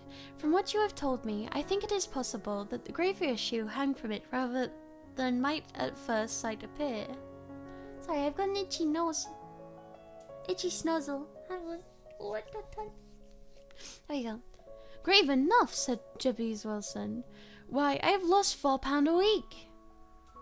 As far as you are personally concerned, remarked Holmes, I do not see that you have any grievances against Extraordinary League. On the contrary, you are, as I understand, richer by some £30, to say nothing of the minute knowledge which you have gained on the subject, which comes under the letter A. You have lost nothing by them. No, sir, but I want to find out about them, and who they are, and what their object was in playing this prank, if it was a prank, upon me. It was a pretty expensive joke for them, but it cost them £30. We shall endeavour to clear up these points for you, and first 1 or 2 questions, Mr. Wilson. This assistant of yours who first called your attention to the advertisement, how long has he been working with you? About a month, then? How did he come? In answer to an advertisement. Was he the only applicant? No, I had dozens. Then why did you pick him? Because he was handy and would come cheap. At half wage, in fact. Yes. What is he like? this Vincent Spaulding. Small, stout-built, very quick in his ways, no hair on his face, though he's not short of 30. He has a splash of acid upon his forehead. Holmes sat up in his chair in considerable excitement. "I thought as much," he said. "Have you ever observed that his ears are pierced for earrings?" "Yes, sir. He told me that a gypsy had done it for him when he was a lad." Said Holmes, sinking back in deep thought. "He is still with you?" "Oh, yes, sir. I have only just left him." "And has your business been attended in your absence?" "Nothing to complain of, sir. There was never very much to do of a morning." "Then, that will do, Mr. Wilson. I shall be happy to give you an opinion on the subject in the course of a day or two. Today is Saturday, and I hope by Monday we have come to a conclusion." "Well, Watson," said Holmes when our visitor had left us, "what do you make of it all?" "I make nothing of it," I answered frankly. "It is most mysterious business." "As a rule," said Holmes, "the more bizarre a thing is, the less mysterious it proves to be. It is your commonplace, featureless crimes which are really puzzling, just as a commonplace face is most difficult to identify. But I must be prompt over this matter." "What are you going to do, then?" I asked. "To smoke," he answered. "It is quite a 3-pipe problem, and I beg that you won't speak to me for 50 minutes. He curled himself up in his chair, and with his thin knees drawn upon his hawk-like nose, and there he sat with his eyes closed and his black clay pipe thrusting out like a bill of some strange bird. I had come to the conclusion that he had dropped asleep, and indeed was nodding myself, when he suddenly sprang up from his chair in the gesture of a man who had made up his mind, and put his pipe down on the mantelpiece. "Oh my god, Celeste plays at St. James's Hall this afternoon." "Hi, sweetheart, welcome in," he remarked. "What do you think, Watson? Could your patient spare you a few hours?" "I have nothing to do today. My practice is never very absorbing." "Oh my god." "Then put on your hat and come. I'm going through the city first, and we can have lunch on the way. I observe that there is a good deal of German music on the programme, which is rather more to my taste than Italian or French. It is introspective, and I want to introspect. Come along." We travelled by the underground as far as the Aldersgate, and a short walk took us to Saxe-Coburg Square, the scene of the singular story which we had listened to in the morning. It was a poky little shabby genteel place with 4 lines of dingy 2-story brick houses looked out onto a small railed enclosure. There was where a lawn of weedy grass and a few clumps of faded laurel bushes had made a hard fight against the smoke-laden and uncongenial atmosphere. 3 gilt balls and brown board with Jabez Wilson in white letters upon a corner house announced the place where our red-headed client carried out his business. Sherlock Holmes stopped in front of it with his head on one side, looked at it over, with his eyes shining brightly between puckered lids. Then he walked slowly up the street, and then back down again to the corner, still looking keenly at the houses, and finally returned to the pawnbroker's, and having thumped vigorously upon the pavement with his stick 2 or 3 times, he went up to the door and knocked. It was instantly opened by a bright-looking, clean-shaven young fellow, who asked him to step in. "Thank you," said Holmes. "I only wished to ask you how you would go from here to the Strand." 30 right, 4 left. 3rd right, 4th left," answered the assistant, promptly closing the door. "Smart fellow, that," observed Holmes as we walked away. "He is, in my judgment, the 4th smartest man in London, and for daring I am not sure that he has not claimed to be the 3rd. I have known something of him before." "Evidently," said I. "Mr. Wilson's assistant counts a good deal in this mystery for the Red-Headed League. I am sure that you inquired your way merely in order that you might see him." "Not him." "What then?" "The knees of his trousers." "What did you see?" "What I expected to see." "Why did you beat the pavement?" "My dear doctor, this is a time for observation, not for talk. We are spies in an enemy country. We know something of Saxe-Coburg Square.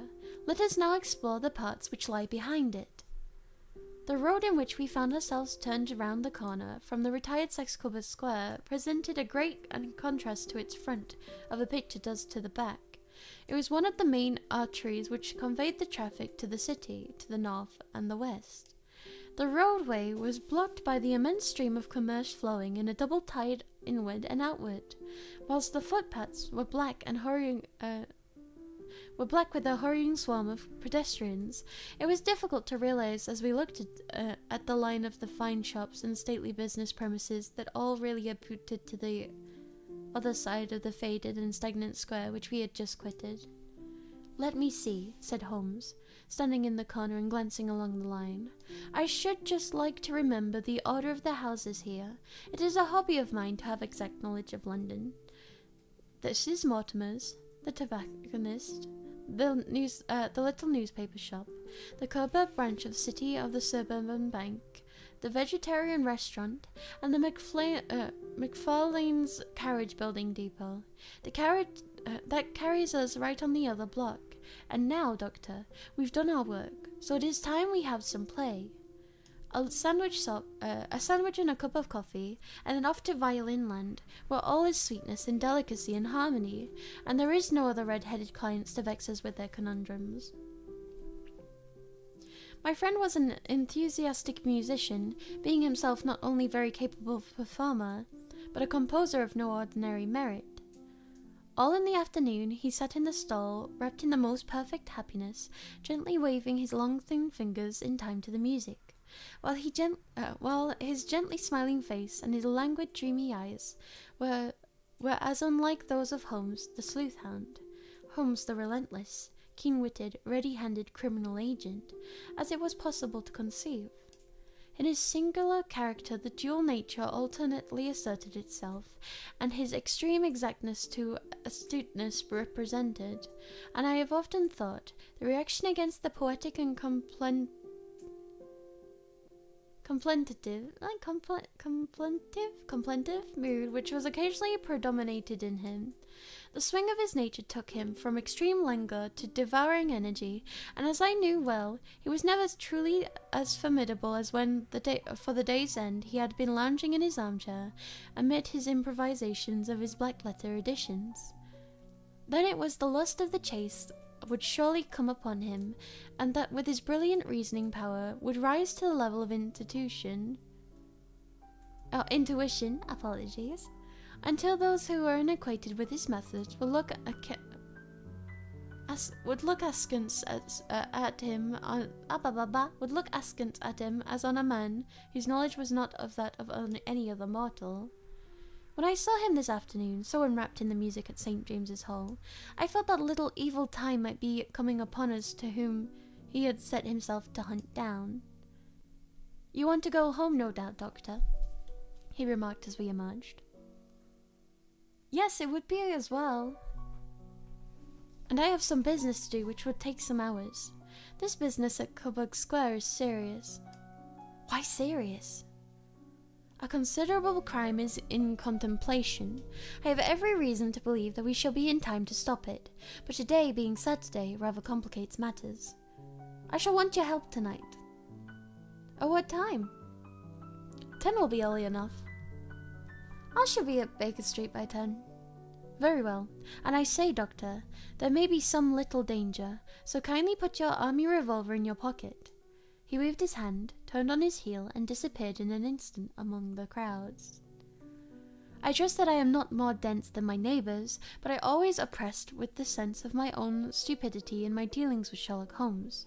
Here I had heard what he had heard, I had seen what he had seen, and yet from his words it was evident that he saw clearly not only what had happened, but what was about to happen, whilst to me the whole business was still confused and grotesque.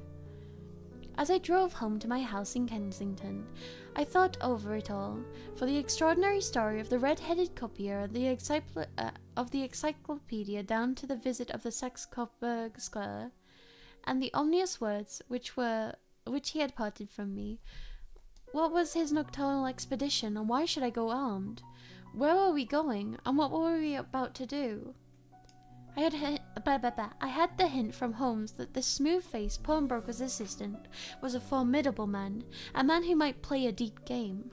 I tried to puzzle it out, but it gave me a deep despair, and setting the matter aside until night should bring an explanation. It was 9:15 when I started from home and made my way across the park, and so through Oxford Street to Baker Street. Two hansoms were standing at the door, and as I entered the passage I heard the sound of a voice above.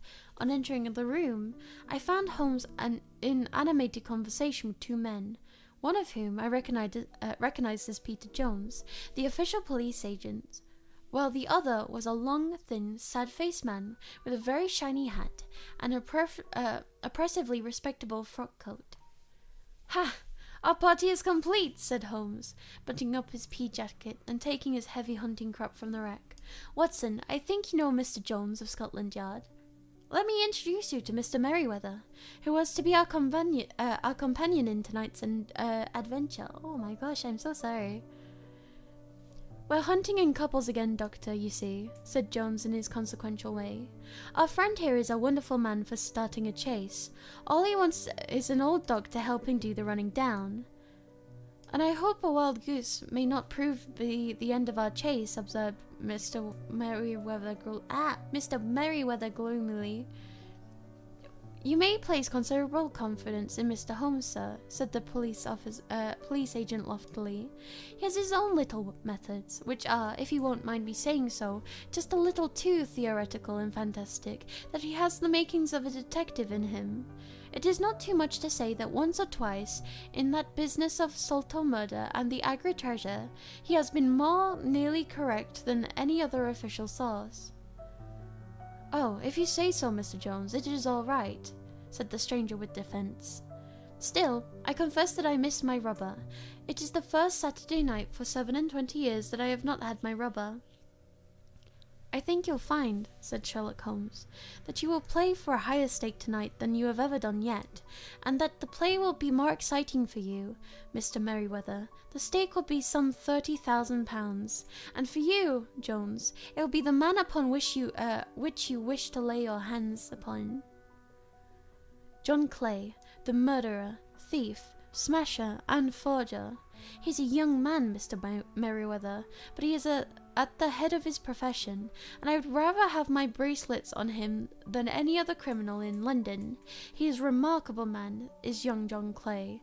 His grandfather was a royal duke, and he himself has been to Eton and Oxford. His brain is cunning, and his fingers, as though we've met signs of him at every turn. We never know where to find the man himself.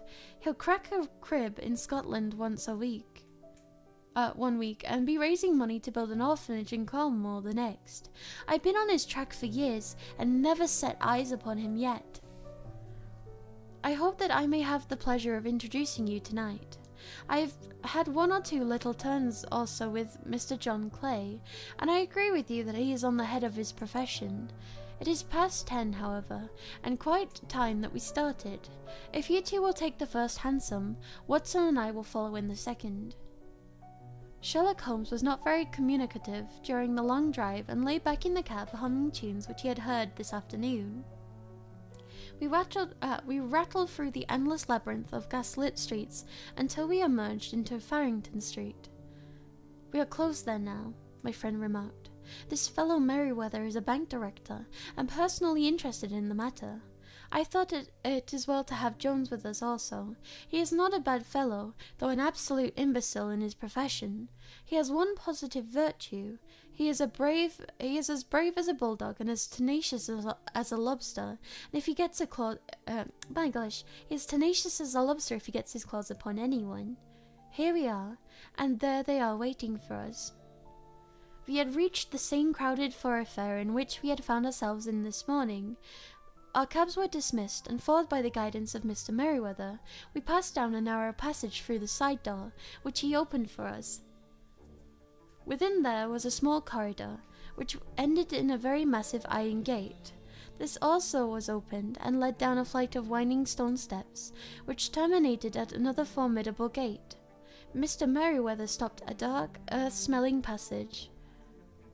down a dark, earth-smelling passage, and so, after opening a third door, into a huge vault or cellar, which was piled all around with crates and massive boxes. "You are not very vulnerable from above," Holmes remarked as he held up a lantern and gazed about him. "Nor from below," said Mr. Merriweather, striking his stick upon the flags which lined the floor. "Why, dear me, it sounds quite hollow," he remarked, looking up in surprise. "I must really ask you to be a little more quiet," said Holmes severely. "You have already imperiled the whole success of our expedition. Might I beg that you have the goodness to sit down upon one of those boxes and not interfere?" The solemn Merriweather perched himself upon the crate, and with very injured expression upon his face, whilst Holmes fell upon his knees upon the floor, and with the lantern of a magnifying lens began to examine minutely the cracks between the stones. A few seconds sufficed to satisfy him, for he sprang to his feet again and put his glass in his pocket. "We have at least an hour before us," he remarked, "for they can hardly take any steps until the good pawnbroker is safely in bed. Then they will not lose a minute, for as soon as they do their work, the longer time they will have for their escape. We are at present, Doctor, and no doubt you have divined, in the cellar of the city branches of one of the principal London banks. Mr. Merriweather is the chairman of directors, and he will explain to you that there is a reason why more daring criminals of the London should take considerable interest in this cellar at present." "It is our French gold," he whispered. "We have several warnings and attempts that might be made upon us." "Your French gold?" "Yes. We've had the occasion some months ago to strengthen our resources and borrowed that purpose 300,000 Napoleons from the Bank of France. It has become known that we have never had occasion to unpack the money, and it is still lying in our cellar. The crate upon which I sit contains 2,000 Napoleons packed between layers of lead foil. Our reserve of bullion is much larger at present than is usually kept in a single branch office, and the directors have had the misgivings upon the subject, which were all very well justified," observed Holmes. "And now it is time that we arranged our little plans. I expect that within an hour matters will come to a head. And in the meantime, Mr. Merriweather, we must put the screen over the dark lantern, and sit in the dark?" "I'm afraid so." I had brought a pack of cards in my pocket, and I thought that, as we were at a party carry, you might have your rubber after all. But I see that the enemy's preparations have gone so far that we cannot risk the presence of light. First of all, we must choose our positions. These are daring men, and though we shall take them at a disadvantage, this may do us some harm unless we are careful. I shall stand behind this crate, and do you conceal yourself behind those. Then, when I flash a light upon them, close in swiftly. If they fire, Watson, have no compunction about the shooting them down." I placed my revolver cocked upon the top of the wooden case behind which I crouched. Holmes shot the side across from his lantern and left us in pitch blackness. Such an absolute darkness that I have never experienced before. The smell of hot metal remained to assure us that the light was still there, ready to flash out at any moment's notice. To me, with my nerves worked up to a pinch of expectancy, was something depressing and subduing in the sudden gloom, and in the cold dank of the air of the vault. "They have but one retreat, whispered Mr. Holmes. That is back through the house into Saxe-Coburg Square. I hope that you have done what I asked for you, Mr. Jones." "I have an inspector and 2 officers waiting at the front door." "Then we have stopped all the holes, and now we must be silent and wait." What a time it seemed! From comparing notes afterwards, it was but an hour and a quarter, yet it appeared to me that the night must have almost gone, and the dawn be breaking above us. Sorry, I've been itchy nose again. We were weary and stiff, for I feared to change my position, yet my nerves were worked up to the highest pitch of tension, and my hearing was so acute that I could not only hear the gentle breathing of my companions, but I could distinguish the deeper, heavier in-breath of the bulky Jones from the thin, sighing note of the banker director. From my position, I could look over the case and in the direction of the floor. Suddenly, my eyes caught a glint of light. At first, it was but a lurid spark on the stone pavement. Then it lengthened. It lengthened out until it became a yellow line, and then, without warning or sound, a gash seemed to open and a hand appeared, a white, almost womanly hand, which felt about in the center of the little area of light. For a moment or more, the hand, with its withering fingers, protruded out of the floor. Then it was withdrawn as suddenly as it appeared, and all was dark again save the single lurid spark which marked a chink in the stones. Its disappearance, however, was but momentarily. With a rending, tearing sound, one of the broad white stones turned over upon its side and left a square gaping hole through which streamed the light of a lantern. Over the edge there peeped a clean-cut boyish face, which seemed to look keenly about it, and then, with a hand on either side of its aperture, drew itself shoulder-high and waist-high until one knee rested upon the edge. In another instant he stood at the side of the hole and was hauling after him a companion, lithe and small like himself, with a pale face and a shock of very red hair. "It's all clear," he whispered. "Have you got the chisel and bags? Great Scott, jump, Archie, jump, and I'll swing for it." Sherlock Holmes sprung out and seized the intruder by the collar, and the other dived down the hole, as I heard the sound of rending cloth as Jones clutched his skirts. The light flashed upon the barrel of the revolver, but Holmes' hunting crop came down on the man's wrist, and the pistol clinked across the floor. "Great Scots!" "It's no use, John Clay," said Holmes blandly. "You have no chance at all." "So I see," the other answered with the utmost coolness. "I fancy that my pal is all right, though I see you have gotten his coat-tails." "There are 3 men waiting for him at the door," said Holmes. "Oh, indeed. You seem to have done the thing very completely. I must compliment you."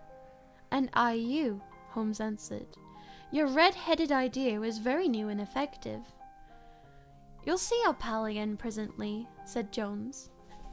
"He's quicker at climbing down holes than I am. Just hold out for a while I fix the derbies." "I beg that you will not touch me with your filthy hands," remarked our prisoner as the handcuffs clattered upon his wrist. "You may not be aware that I have royal blood in my veins. Have the goodness also when you address me always to say, 'Sir,' and 'please.'"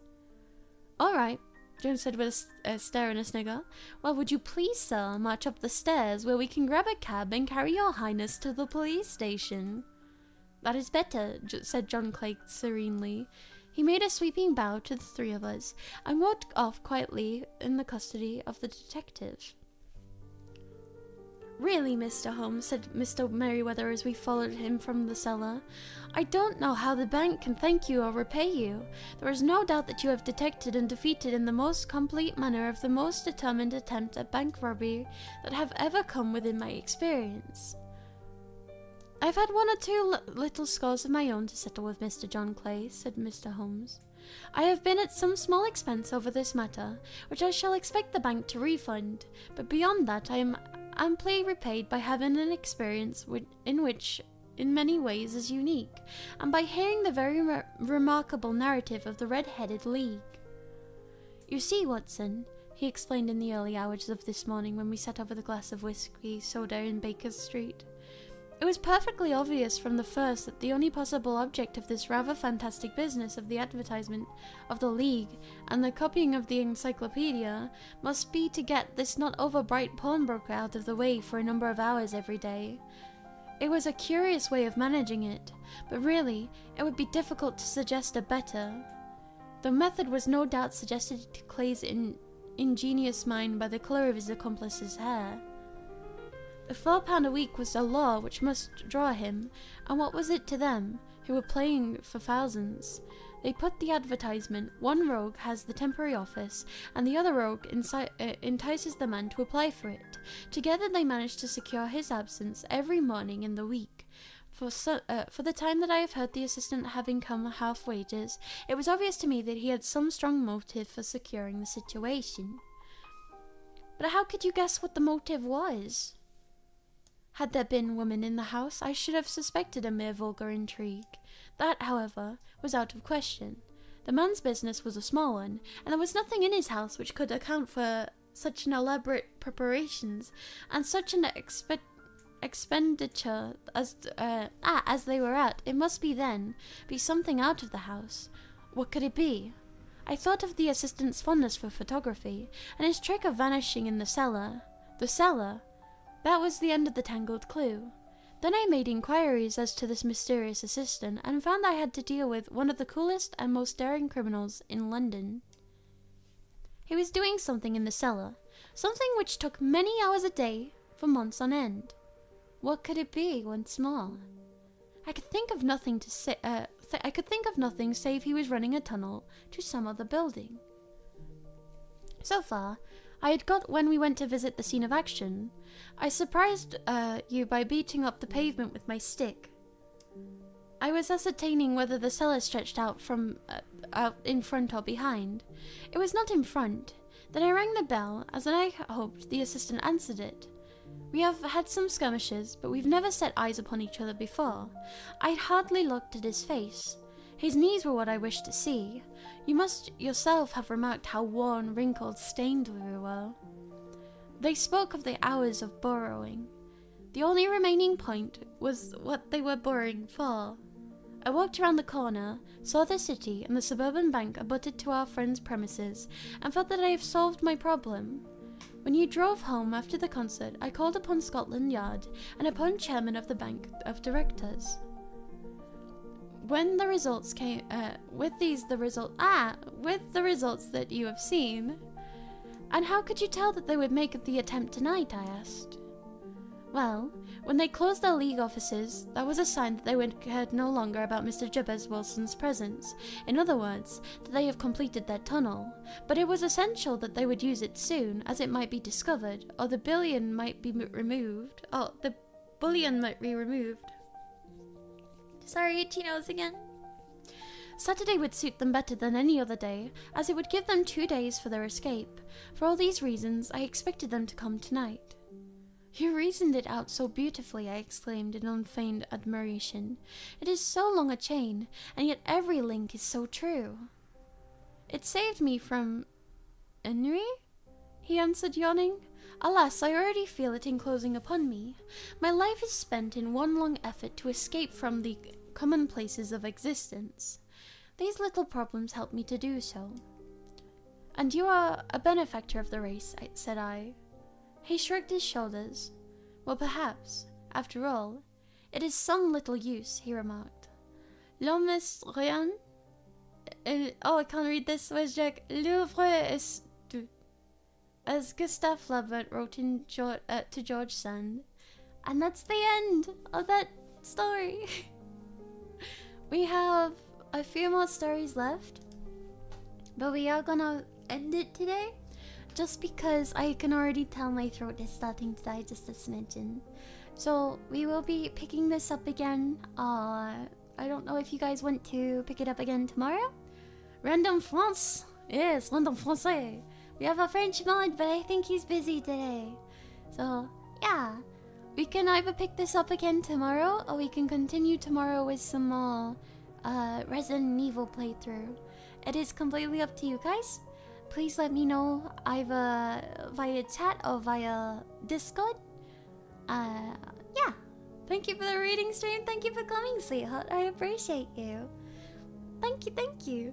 I am sorry I stuttered so much today. I made a mistake of not hydrating enough before stream, so my mouth is kind of not moving the way it should do. Oh, thank you, Dudu. If you would like to participate in the raid and you are subscribed and you are on Twitch right now, that is your raid message. If you aren't subscribed but would still like to participate and you are currently in Twitch right now, I'm on the YouTube one. Oh, that second one is your message. Thank you, Dudu. I appreciate you. I hope you guys have a nice day, morning, afternoon, evening. Take care of yourselves, chat. I love you. Mwah. Well, waking up at 2 a.m. Oh no, sweetheart. I hope you go back to sleep good. I hope you have a nice rest. Thank you guys for coming once again. I don't actually know who's online currently. I may have done that a bit prematurely. Hang on.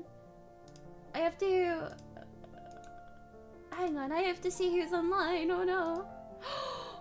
Oh, okay. Hi.